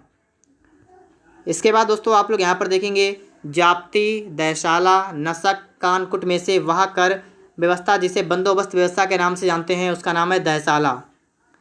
अकबर काल में भू राजस्व व्यवस्था की एक प्रसिद्ध नीति आईने अकबरी, ठीक है, आईने दैशाला पद्धति निर्मित की गई थी, टोडरमल के द्वारा निर्मित की गई थी, भू राजस्व की विधि थी, ठीक है। अकबर ने दीन इलाही धर्म का स्टार्टिंग कब किया था? 1582 में स्टार्ट किया था। और दीन इलाही धर्म को मतलब इसको एक धर्म किसने कहा था कि यह एक धर्म है? तो मोहसिन फ़ानी ने कहा था इसको एक धर्म। इबादत खाने का निर्माण किसने करवाया था? अकबर ने करवाया था। फतेहपुर सीकरी में जो एक इबादत खाना है उसका काम क्या था? वह भवन जिसमें विभिन्न धर्मों के विद्वानों के साथ अकबर चर्चा करता था। फिर इसके बाद में आप यहाँ पर देखेंगे, यहाँ पर आपके लिए कि स्वर्ण महल, पंचमहल, जोधाबाई महल एवं अकबरी महल में से वह स्मारक जो फतेहपुर सीकरी में नहीं है उसका नाम क्या है? तो अकबरी महल जो है फतेहपुर सीकरी में नहीं है। दिल्ली में स्थित वह ऐतिहासिक स्मारक जो भारतीय और फारसी वास्तुकला की शैली का उदाहरण है, हुमायूं का मकबरा है। सुलह-ए-कुल सिद्धांत का प्रसारण किसने किया था? अकबर ने किया था।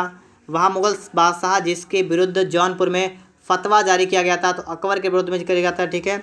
अकबर ने कहाँ पर बुलंद दरवाज़ा बनाया था? तो फतेहपुर सीकरी में।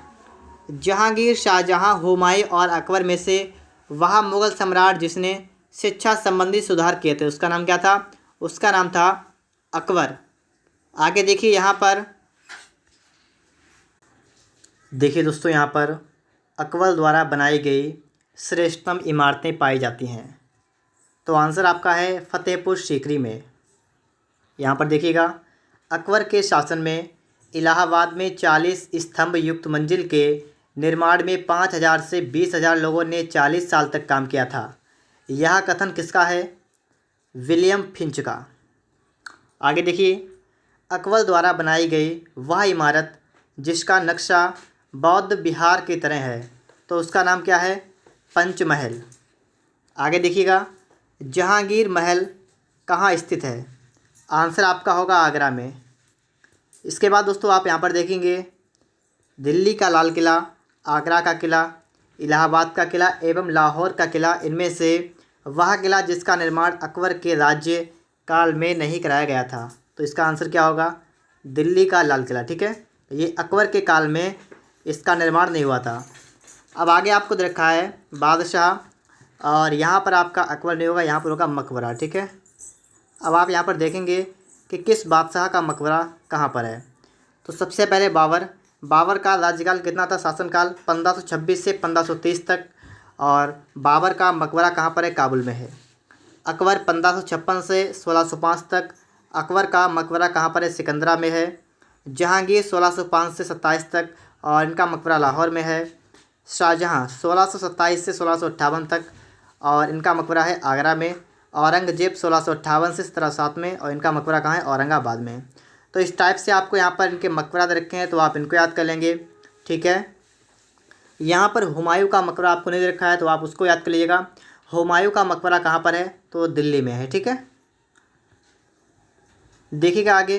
अकबर के काल में महाभारत का फारसी अनुवाद जिसके निर्देशन में हुआ था उनका नाम क्या था? फैजी। अब्दुल कादिर बदायूनी, अबुल फजल निजामुद्दीन अहमद और शेख मुबारक में से वह जिसने महाभारत का फारसी में अनुवाद किया था, तो उसका नाम था अब्दुल कादिर बदायूनी। ठीक है, आगे देखिएगा।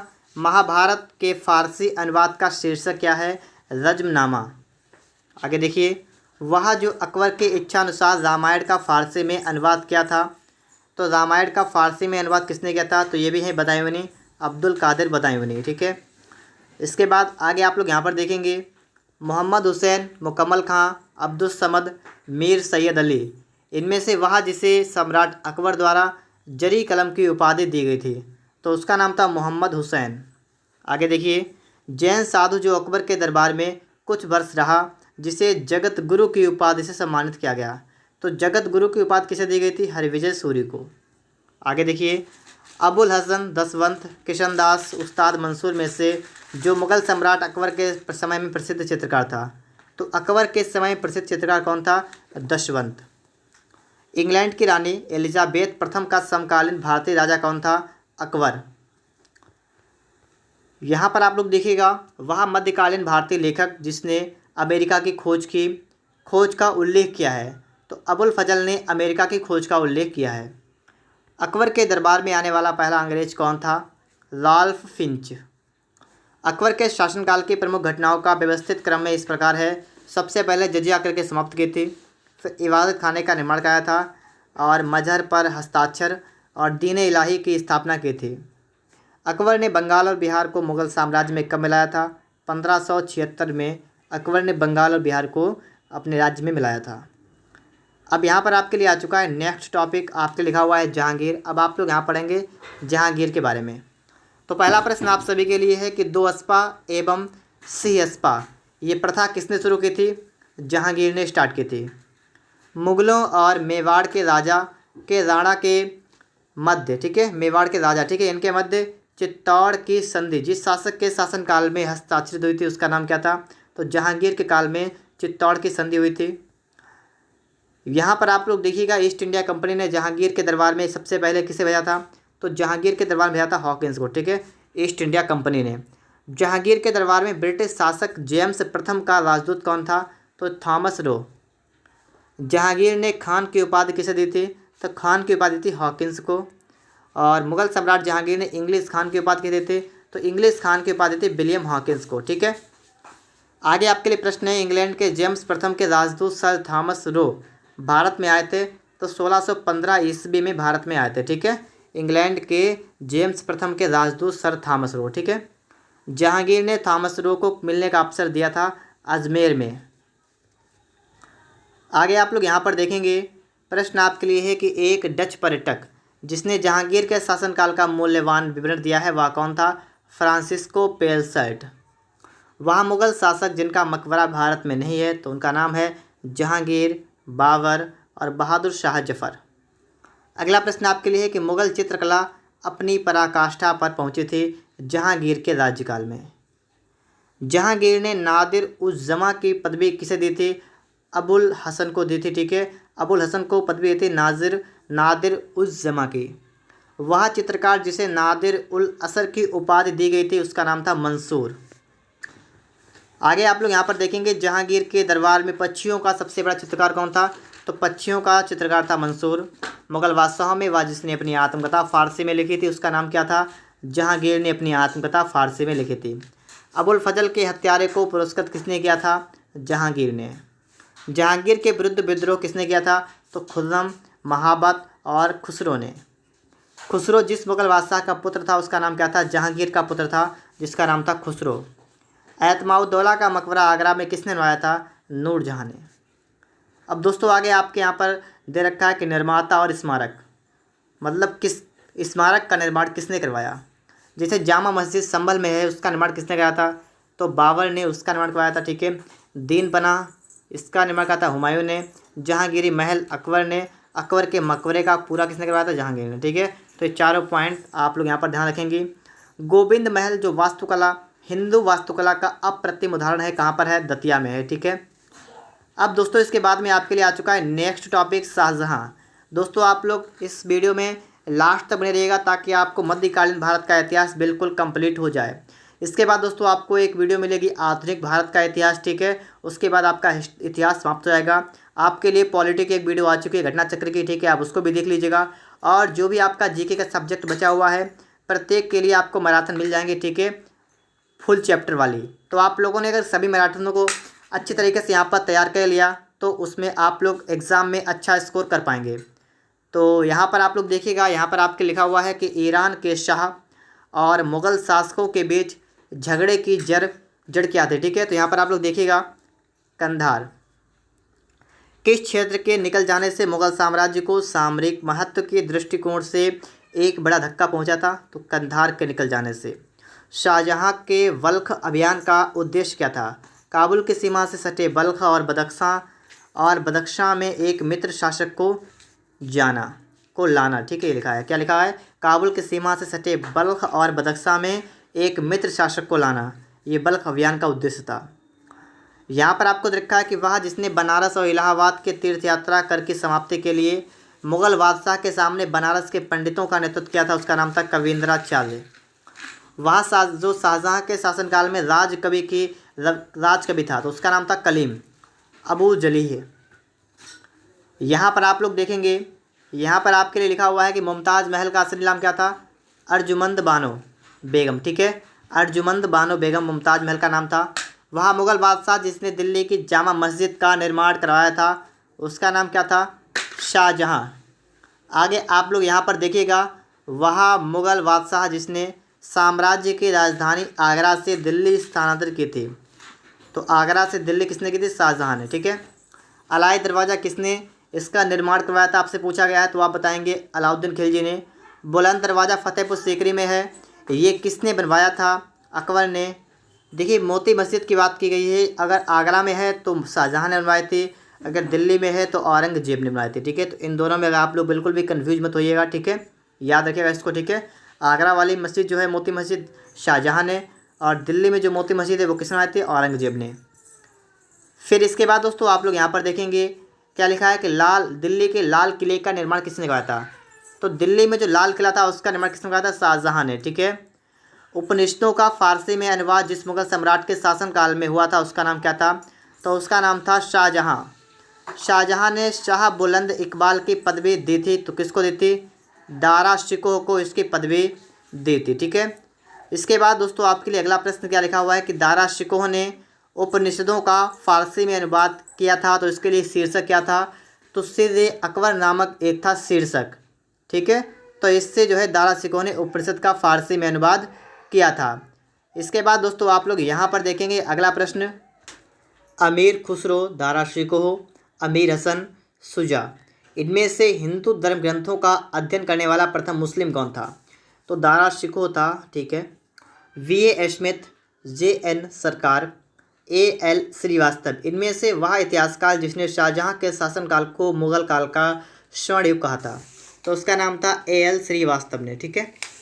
आगे देखिए, सुप्रसिद्ध कोहिनूर हीरा शाहजहाँ को किसने उपहार में दिया था, मीर जुमला ने।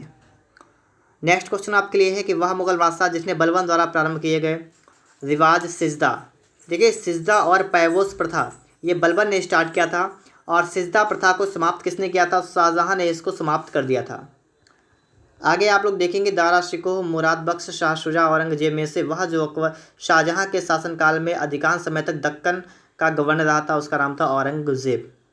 अब यहाँ पर आप बात समझेंगे औरंगजेब के बारे में, ठीक है, अंतिम मुग़ल बादशाह नहीं है, ठीक है, फिलहाल में इसके बारे में आप अंतिम ही पढ़ेंगे। उसके बाद दोस्तों कई राजा आए लेकिन कुछ समय तक रहे चले गए, ठीक है, तो उनके बारे में ज़्यादा डिटेल से आपको नहीं मिलेगा, औरंगजेब तक आपको डिटेल से बिल्कुल मिलेगा, लेकिन इसके बाद तक मुग़ल शासन रहा, लेकिन राजा जो थे वो ज़्यादा अच्छी तरीके से कार्य नहीं कर पाए थे। ठीक है, तो यहाँ पर आप लोग देखेंगे वह मुग़ल बादशाह जिसका राज्याभिषेक 2 बार हुआ था, औरंगजेब।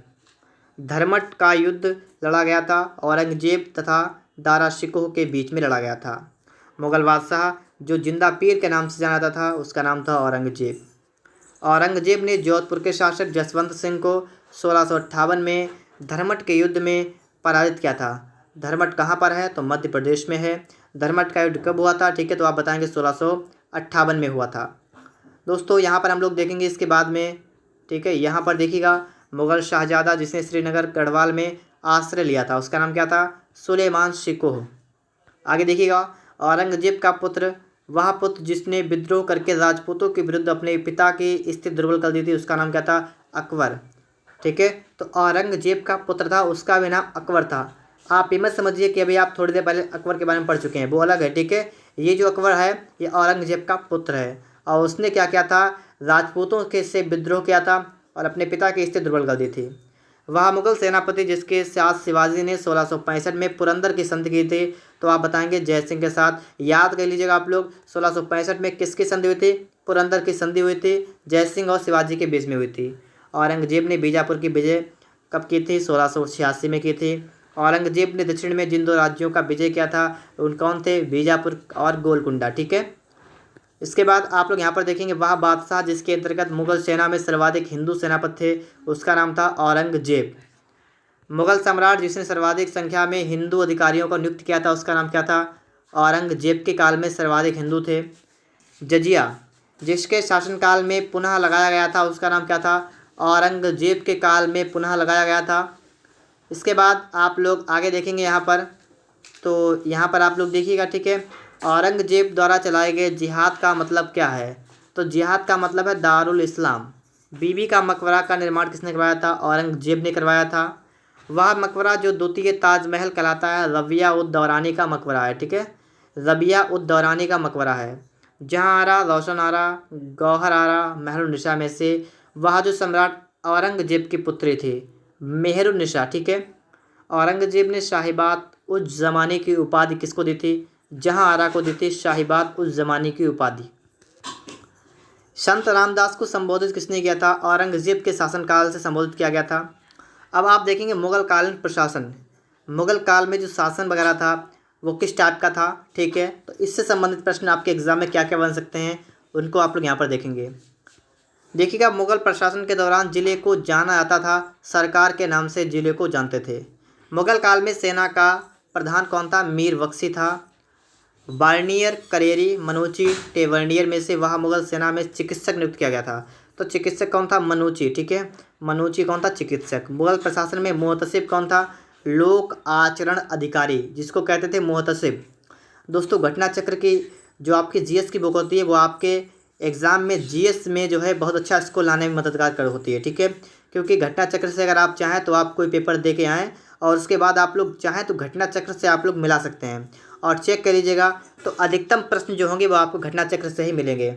इसलिए मैं आपसे यही कहूँगा कि अगर आप भी किताब मंगाइएगा जीके के लिए तो घटना चक्र की ही मंगाइएगा। ठीक है, मध्यकालीन भारत में मनसबदारी तथा खास तौर पर इसलिए चालू की गई थी ताकि साफ सुथरा प्रशासन लागू हो सके। मुगल मनसबदारी व्यवस्थाएं क्या क्या थी? ठीक है, व्यवस्था की विशेषता क्या क्या थी? अब यहाँ पर थोड़ी बात समझिएगा, तो डिटेल से लिखा हुआ है, पढ़ लेते हैं एक बार, देखते हैं इसमें क्या लिखा है। जात और सवार पद प्रदान किए जाते थे। मनसबदार आनुवंशिक नहीं होते थे। मनसबदारों की 3 श्रेणियां थीं, इसमें 33 वर्ग थे। उन्हें मशरूत अथवा सशर्त पद प्राप्त होते थे। उनका सवार पद जात पद से अधिक नहीं हो सकता था। समस्त कार्यकारी एवं सैन्य अधिकारियों को मनसब प्रदान किए जाते थे।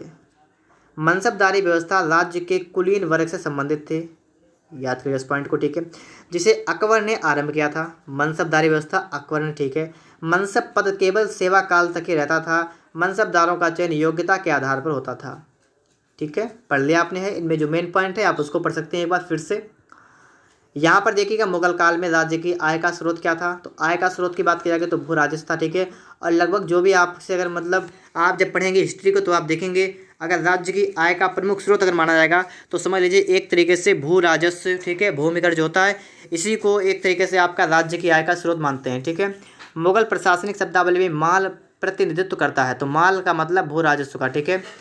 मुगल सम्राट जिसने तंबाकू के प्रयोग पर निषेध लगाया था, तो जहांगीर था उसका नाम। पर मुगल प्रशासन में मदद ए माश इंगित करता है विद्वानों को दी जाने वाली राजस्व मुक्त अनुदत्त भूमि। वह जिसने राम सीता की आकृतियों और रामसीय देवनागरी लेख से युक्त कुछ सिक्के चालू किए थे, उसका नाम क्या था? राम सीता वाले सिक्के चालू किए थे अकबर ने, ठीक है। इसके बाद आप लोग यहाँ पर देखेंगे मुगल प्रशासन में तांबे का सिक्का किसने, तांबे का सिक्का को क्या कहते हैं, ठीक है। अभी आपके सामने इसके बाद भी आगे प्रश्न आएगा तो आप बताएंगे उसको कहते हैं दाम। बटाई का मतलब क्या होता है? बटाई का मतलब लगान निर्धारित करने का एक तरीका होता है, ठीक है। अब मुगल काल में जो संगीत वगैरह थे, जो चित्रकला वगैरह थी, ठीक है, जिसके शासनकाल में ऊपर पहुंची थी, चरमोत्कर्ष पर पहुंची थी, ठीक है, उसके बारे में यहाँ पर हम लोग थोड़ी सी बात करेंगे। तो मुगल चित्रकला के विषय में युद्ध दर्शन में, ठीक है, पशु पक्षी और प्राकृतिक दृश्य और दरबारी चित्रण होता था। यहाँ पर देखिएगा आपसे पूछा गया है कि चित्रकाल की मुगल शैली का आरंभ किसने किया था, तो हुमायूं ने। देखिए शुरुआत पूछी गई, ठीक है। अब यहीं पर ध्यान रखिएगा क्योंकि बच्चे सिर्फ यही बात याद करते हैं कि चित्रकला, तो चित्रकला का स्वर्णयुग कहा जाता था जहांगीर के काल को, तो उन्हें बस वही ध्यान रहता है। तो आप यहाँ पर क्या ध्यान रखेंगे, चित्रकला की मुगल शैली का आरंभ कब हुआ था, तो हुमायूं ने इसका आरंभ किया था। दास्तान अमीर हमजा का चित्रांकन किसने किया था? अब्दुस समद ने किया था, ठीक है। जहांगीर के चित्रकार कौन कौन थे जहांगीर के दरबार में, तो इसमें है, आप इनको याद कर सकते हैं, अबुल हसन है, उस्ताद मंसूर, फारूक बेग, बिशन दास अकारिजा, मोहम्मद नादिर, मोहम्मद मुराद गुराद, मनोहर, माधव, गोवर्धन। अब आगे जो प्रश्न आपके लिए, यही प्रश्न आपके एग्जाम में आता है, मुगल चित्रकला में उन्नत किसकी थी, तो जहांगीर के काल में मुगल चित्रकला बहुत ही फेमस थी, ठीक है। आगे आपको दे रखा है कि पहाड़ी school, Rajput school, Mughal school और कांगड़ा स्कूल विभिन्न शैलियों को दर्शित करते हैं। ये चित्रकला के विभिन्न शैलियों को प्रदर्शित करते हैं। किशनगढ़ शैली जिस कला के लिए प्रसिद्ध है उसका नाम है चित्रकला, ठीक है, चित्रकला के लिए। वह एक संगीत वाद्य जिसे बजाने में औरंगजेब की था, मतलब औरंगजेब सबसे ज़्यादा क्या बजाता था? बीड़ा, ठीक है, बीड़ा बजाने का शौकीन था। आगे इसके बाद दोस्तों आप लोग यहाँ पर देखेंगे, तो यहाँ पर देखिएगा प्रातः काल में गाया जाने वाला राग कौन सा है, तो इसका नाम क्या है? तोड़े, ठीक है, क्या नाम इसका है? तोड़े। इसके बाद आप लोग आगे देखेंगे तानसेन, बैजू बावरा, गोपाल नायक जैसे संगीतज्ञों ने स्वामी हरिदास से प्रशिक्षण प्राप्त किया था। स्वामी हरिदास के अनुयायियों ने स्थापित किए थे 5 संगीत अर्चना केंद्र स्थापित किए थे। अकबर के शासनकाल में ध्रुपद गायकों में सम्मिलित कौन कौन थे, तो इसमें थे तानसेन और हरिदास। प्रसिद्ध तानसेन का मकबरा कहाँ है, तो ग्वालियर में है, और तानसेन का मूल नाम क्या है? रामतनु पांडे। इसके बाद दोस्तों अब आप लोग यहाँ पर देखेंगे मुगल कालीन साहित्य, और साहित्य में आपको पढ़ने को मिलेगा मुगल काल में कौन कौन सी किताबें लिखी गई थी, ठीक है, इसके बारे में आपको यहाँ पर मिलेगा। जैसे आप पढ़ते हैं सामान्य हिंदी, साहित्य हिंदी, तो वैसे बिल्कुल आप यहाँ पर देखिए साहित्यिक मुगल काल, इसमें आपको किताब वगैरह मिलेंगी, ठीक है। अब इनमें से तो आपके एग्जाम में आ जाती हैं 1-2 किताबें, एक किताब तो आ जाती है फिलहाल, ठीक है। तो इनको याद कर लीजिएगा आप लोग। अगर आप इनको एक बार याद करेंगे तो ये हमेशा के लिए याद होंगी। अगर आप करंट वाली बुक से याद करेंगे तो वो आपको हमेशा के लिए याद नहीं रहेंगी, क्योंकि करंट में तो डेली नई नई पुस्तकें आती हैं, ठीक है, तो उनको याद करना मुश्किल होता है। लेकिन अगर आप इसको याद कर लेंगे तो ये आपको हमेशा के लिए याद रहेगा, ठीक है, क्योंकि ये तो चेंज होता है नहीं कभी। तो मुगल कालीन साहित्य की बात करेंगे, गुलबदन बेगम पुत्री किसकी थी, तो बाबर की पुत्री थी गुलबदन बेगम, ठीक है, बाबर की पुत्री। वह महिला जिसने मुगल काल में ऐतिहासिक विवरण लिखे उसका नाम था गुलबदन बेगम, ठीक है। गुलबदन बेगम कौन थी? बाबर की पुत्री थी। तो इसका मतलब क्या हुआ कि देखिए गुलबदन बेगम ने क्या किया? हुमायूं नामा की रचना की। अगर आपसे प्रश्न ऐसे आ जाए कि गुलबदन बेगम जो है हुमायूं की कौन है, तो आप क्या बताएंगे? बाबर की पुत्री हैं, बाबर का पुत्र हुमायूं है, पुत्री गुलबदन बेगम, तो क्या है? आपस में भाई बहन हैं, हाँ, ठीक है।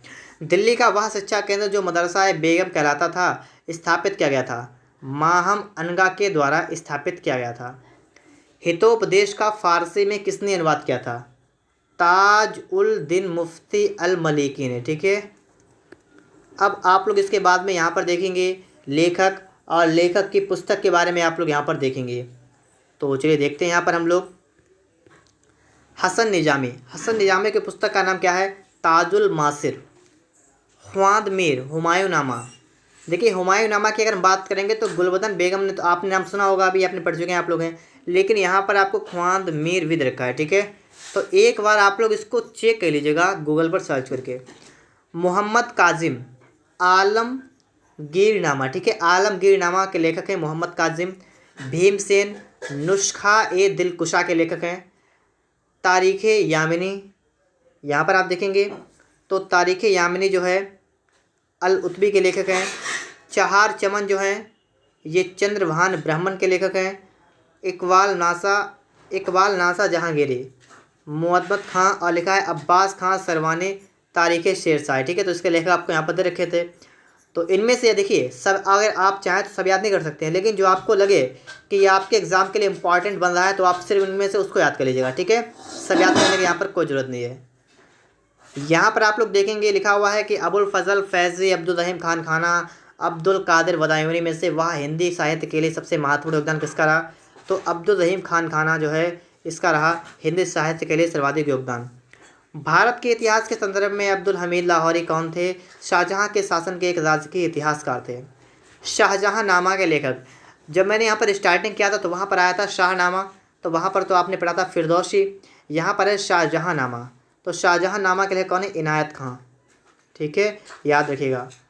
आगे आपके लिए जो प्रश्न बन रहा है वो है अनवार सुहाइली नामक ग्रंथ का अनुवाद है, तो पंचतंत्र का अनुवाद है, ठीक है, अनवार सुहाइली। अबुल फजल द्वारा अकबरनामा पूरा किया गया था 7 वर्षों में, ठीक है।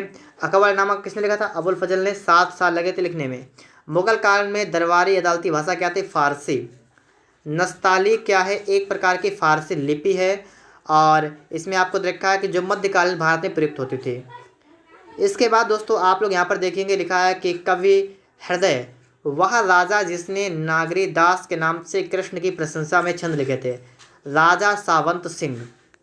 महत्वपूर्ण कृतियाँ रामचंद्रिका और क्या है? रसिक प्रिया। ये दोनों कृतियाँ किसकी? केशव दास की हैं, रामचंद्रिका, रसिक प्रिया। दोस्तों यहाँ पर आपको देखा है मुगल कालीन विविध। अब आप मुगल काल में विविध के बारे में पढ़ लेंगे, ठीक है। तो विविध में आप देखेंगे यहाँ पर सबसे पहले कि किस शासनकाल के, मतलब किस राजा के शासनकाल में कौन सा विदेश यात्री आया था? तो विलियम हॉकिंस जहांगीर के काल में आया था, आपने पढ़ा था। और यहाँ पर देखिएगा अकबर के काल में आया था कौन? विलियम फिंच, ये भी आपने पढ़ा था। शाहजहाँ के काल में कौन था? टेवर्नियर। और औरंगजेब काल में था मनोची, आपने ये पढ़ा था, ये चिकित्सक भी था। अगर आपने सही से पढ़ा तो आपको ध्यान होगा। हॉकिंस कब आया था? तो 1608 से 11 तक रहा था। टॉमस रो 1615 से 19 तक रहा था। मनोची 1653 से 1708 तक। रॉल्फ फिंच 1585 से 1586 तक। अगर आपको दोनों सन याद ना हो तो आप सिर्फ ये 1608 इसको याद कर लीजिएगा, ये कब आया था, सिर्फ याद कर लीजिएगा कब आया था, ठीक है, तो भी काम चल जाएगा आपका, ठीक है। यहाँ पर आप देखेंगे अब कौन सा युद्ध कब हुआ था, ये भी देख लीजिएगा, ठीक है। युद्ध वाले प्रश्न भी आपके एग्जाम में आ जाते हैं। 4 आपको युद्ध होते हैं, एक तरफ 4 सन, और आपको मिलान करना होता है। तो आप यहाँ पर देखिएगा, सबसे पहले देखिएगा यहाँ पर दौराहा का युद्ध हुआ था 1531 में। चौसा का युद्ध हुआ था 1539 में। कन्नौज का युद्ध 1540 में। कन्नौज को कहें या तो हम कहें बिलाग्राम का युद्ध, ठीक है। तो बिलाग्राम का युद्ध भी 1540 में हुआ था, ठीक है। और सामूगढ़ का युद्ध 1658 में, ठीक है। तो ये देखिए 4 युद्ध तो यहाँ पर देखे थे। फिर आगे आपको तरान का द्वितीय युद्ध 1192 में। औरंगजेब की में 1707 में, ठीक है। पानीपत का तृतीय युद्ध 1761 में। तो ये 3 आपको फिर देखे हैं। उसके बाद देखिए बिलाग्राम का युद्ध 1540, ये भी आप ऊपर देख लीजिए। कन्नौज का युद्ध वही है। सरनाल का युद्ध 1572 है। धर्मत का युद्ध 1658, ये भी आप पढ़ चुके हैं। औरंगजेब के काल की बात यहाँ पर चल रही है। जजाऊ का युद्ध 1707।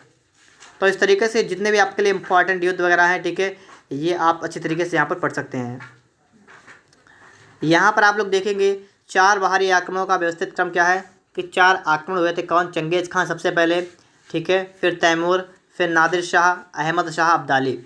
दारा शिकोह को दफनाया कहाँ गया था? दिल्ली में। नादिर शाह द्वारा दिल्ली में कत्लेआम 1739 में किया गया था। हेमचंद्र विक्रमादित्य भारतीय इतिहास में जाने जाते हैं हेमू के नाम से, हेमचंद्र, ठीक है। मध्यकालीन या मुगल शब्दावली और अर्थ या कार्य। तो मुगल काल में मतलब इधर देखिएगा और इधर अर्थ या कार्य देखिएगा आप लोग। तो दाम क्या है? तो ताम्र की मुद्रा, मतलब तांबे की मुद्रा। मैंने आपसे कहा था, आप ध्यान रखिएगा। तो आपको यहाँ मिल गया। दाम क्या था? तांबे की मुद्रा थे। देसाई था राजस्व अधिकारी। दीवान प्रांतीय राजस्व का प्रमुख। जरीब भूमि मापन की इकाई। तो जरीब तो आपको पता होनी चाहिए, ठीक है, भूमि मापने की इकाई है। और दाम तो आपको पता है। इन दोनों में और भी आप डिफरेंस इनको देख लीजिए अच्छी तरीके से, ठीक है। देसाई राजस्व अधिकारी है और दीवान प्रांतीय राजस्व का प्रमुख है। अब आप लोग यहाँ पर देखेंगे युद्ध, और युद्ध किसके बीच में हुआ था, ठीक है। तो जैसे हल्दी घाटी का युद्ध कब हुआ था, तो ये तो नहीं है, लेकिन ये है हल्दी घाटी का युद्ध किसके बीच था, तो अकबर और राणा प्रताप के बीच में था, ठीक है, इसके विरुद्ध, ठीक है। बेलाग्राम का युद्ध 1540 में हुआ था, ये हुमायूं शेरशाह के विरुद्ध था। खुसरो का विद्रोह, खुसरो जहांगीर का पुत्र था तो उसके बीच, ठीक है, जहांगीर हो गया। खानवा का युद्ध बाबर और राणा सांगा के बीच हुआ था, ठीक है, 1527 में। 1556 अकबर का राज्यारोहण हुआ था, कहाँ पर हुआ था, कलानौर में हुआ था, पता है आपको। 1600 में क्या हुआ था, ईस्ट इंडिया कंपनी को अधिकार पत्र दिया गया था। 1680 में शिवाजी का देहांत हो गया था 1680 में। और 1739 में नादिर शाह का दिल्ली पर कब्जा हुआ था, ठीक है, नादिर शाह का दिल्ली पर कब्जा हुआ था। इसके बाद दोस्तों आप लोग यहाँ पर देखेंगे नेक्स्ट क्वेश्चन, अता अली खां का नाम क्या था, तानसेन। मतलब क्या है कि अता अली खां जो है किसका नाम था, तो आप बताएंगे तानसेन।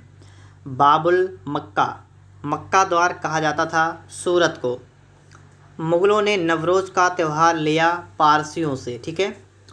अब आप लोग यहाँ पर देखेंगे मुग़ल काल में जिस मदरसे ने मुस्लिम न्याय शास्त्र की पढ़ाई में विशिष्टता हासिल की थी वह कहाँ है, लखनऊ में। मुग़ल काल में मौल्लिम का अर्थ क्या था, व्यापारिक जहाज़ों पर बैठने वाला एक कर्मचारी होता था मौल्लिम। भारतीय इतिहास के मध्यकाल में बंजारे सामान्यतः कौन थे, व्यापारी थे।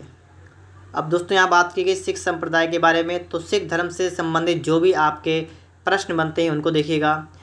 गुरु नानक ने अपना उत्तराधिकारी नियुक्त किसे किया था, तो गुरु अंगद को। पंजाब में अमृतसर नगर को स्थापित किया गया था, तो गुरु रामदास ने अमृतसर नगर की स्थापना की थी। वह सिख गुरु जिसे अकबर ने 500 बीघा ज़मीन दी थी, रामदास। वह सिख गुरु जिसने विद्रोही राजकुमार खुसरो की सहायता धन एवं आशीर्वाद से की थी, गुरु अर्जुन देव। आदि ग्रंथ अथवा गुरु ग्रंथ साहिब का संकलन किसने किया था, तो गुरु अर्जुन देव ने किया था।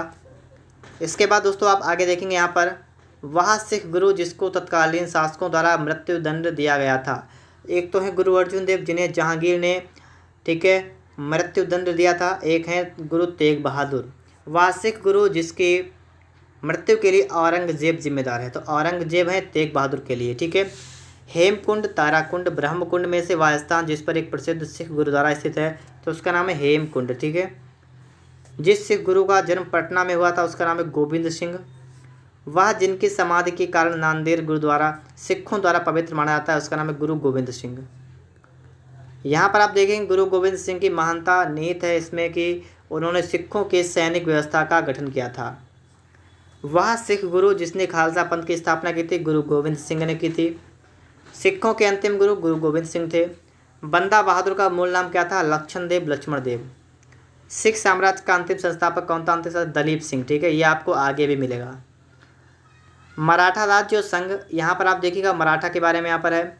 मराठों का उत्कर्ष का कारण क्या था कि धार्मिक चेतना थी, भौगोलिक सुरक्षा, राजनीतिक जागृति, उच्च नेतृत्व शक्ति। शिवाजी ने मुगलों को कब हराया था, सलाहार के युद्ध में 1672 ईस्वी में। शिवाजी का जन्म कहाँ हुआ था, कब हुआ था, 1627 से 30 ईस्वी के मध्य में, ठीक है। ये विद्वानों का मत होता है, ठीक है। आपको ऑप्शन में 27 से 30 के मध्य जो भी दिख जाए आप उसी को टिक लगाएंगे। वह सेना नायक जिसे बीजापुर के सुल्तान ने 1659 में शिवाजी को दबाने के लिए भेजा था, अफजल खां। शिवाजी मुगलों के कैद से भागने के समय जिस नगर में कैद थे उसका नाम क्या था, आगरा में कैद थे। शिवाजी की राजधानी क्या थी, रायगढ़ थी। शिवाजी का राज्याभिषेक जो हुआ था ये भी रायगढ़ में हुआ था। शिवाजी के गुरु का नाम क्या था, रामदास। अष्टप्रधान नाम के मंत्रिपरिषद थे, तो मराठा प्रशासन में अष्टप्रधान। और अष्टदिग्गज कृष्णदेव राय के शासनकाल में थे, ठीक है। शिवाजी के समय सरनोबात का पद संबंध था सैन्य प्रशासन से। अष्टप्रधान का सदस्य विदेशी मामलों की देखरेख करता था, उसका नाम क्या था, सुमंत, ठीक है। सुमंत था, विदेशी मामलों की देखभाल करता था। यहाँ पर देखिएगा आप लोग, संभाजी के बाद मराठा शासक को सरल और कारगर किसने बनाया था, संभाजी के बाद किसने बनाया सरल कारगर, बालाजी विश्वनाथ ने। पेशवाओं के शासन का सही क्रम क्या है, बालाजी विश्वनाथ, फिर बाजीराव, फिर बालाजी बाजीराव, फिर माधवराव। सही कालानुक्रम क्या है, सबसे पहले संभाजी, फिर राजाराम, शिवाजी द्वितीय, छत्रपति साहू जी।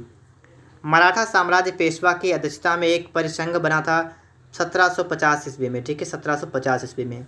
औरंगजेब की मृत्यु के समय मराठा नेतृत्व हाथों में था किसके, ताराबाई के हाथों में था।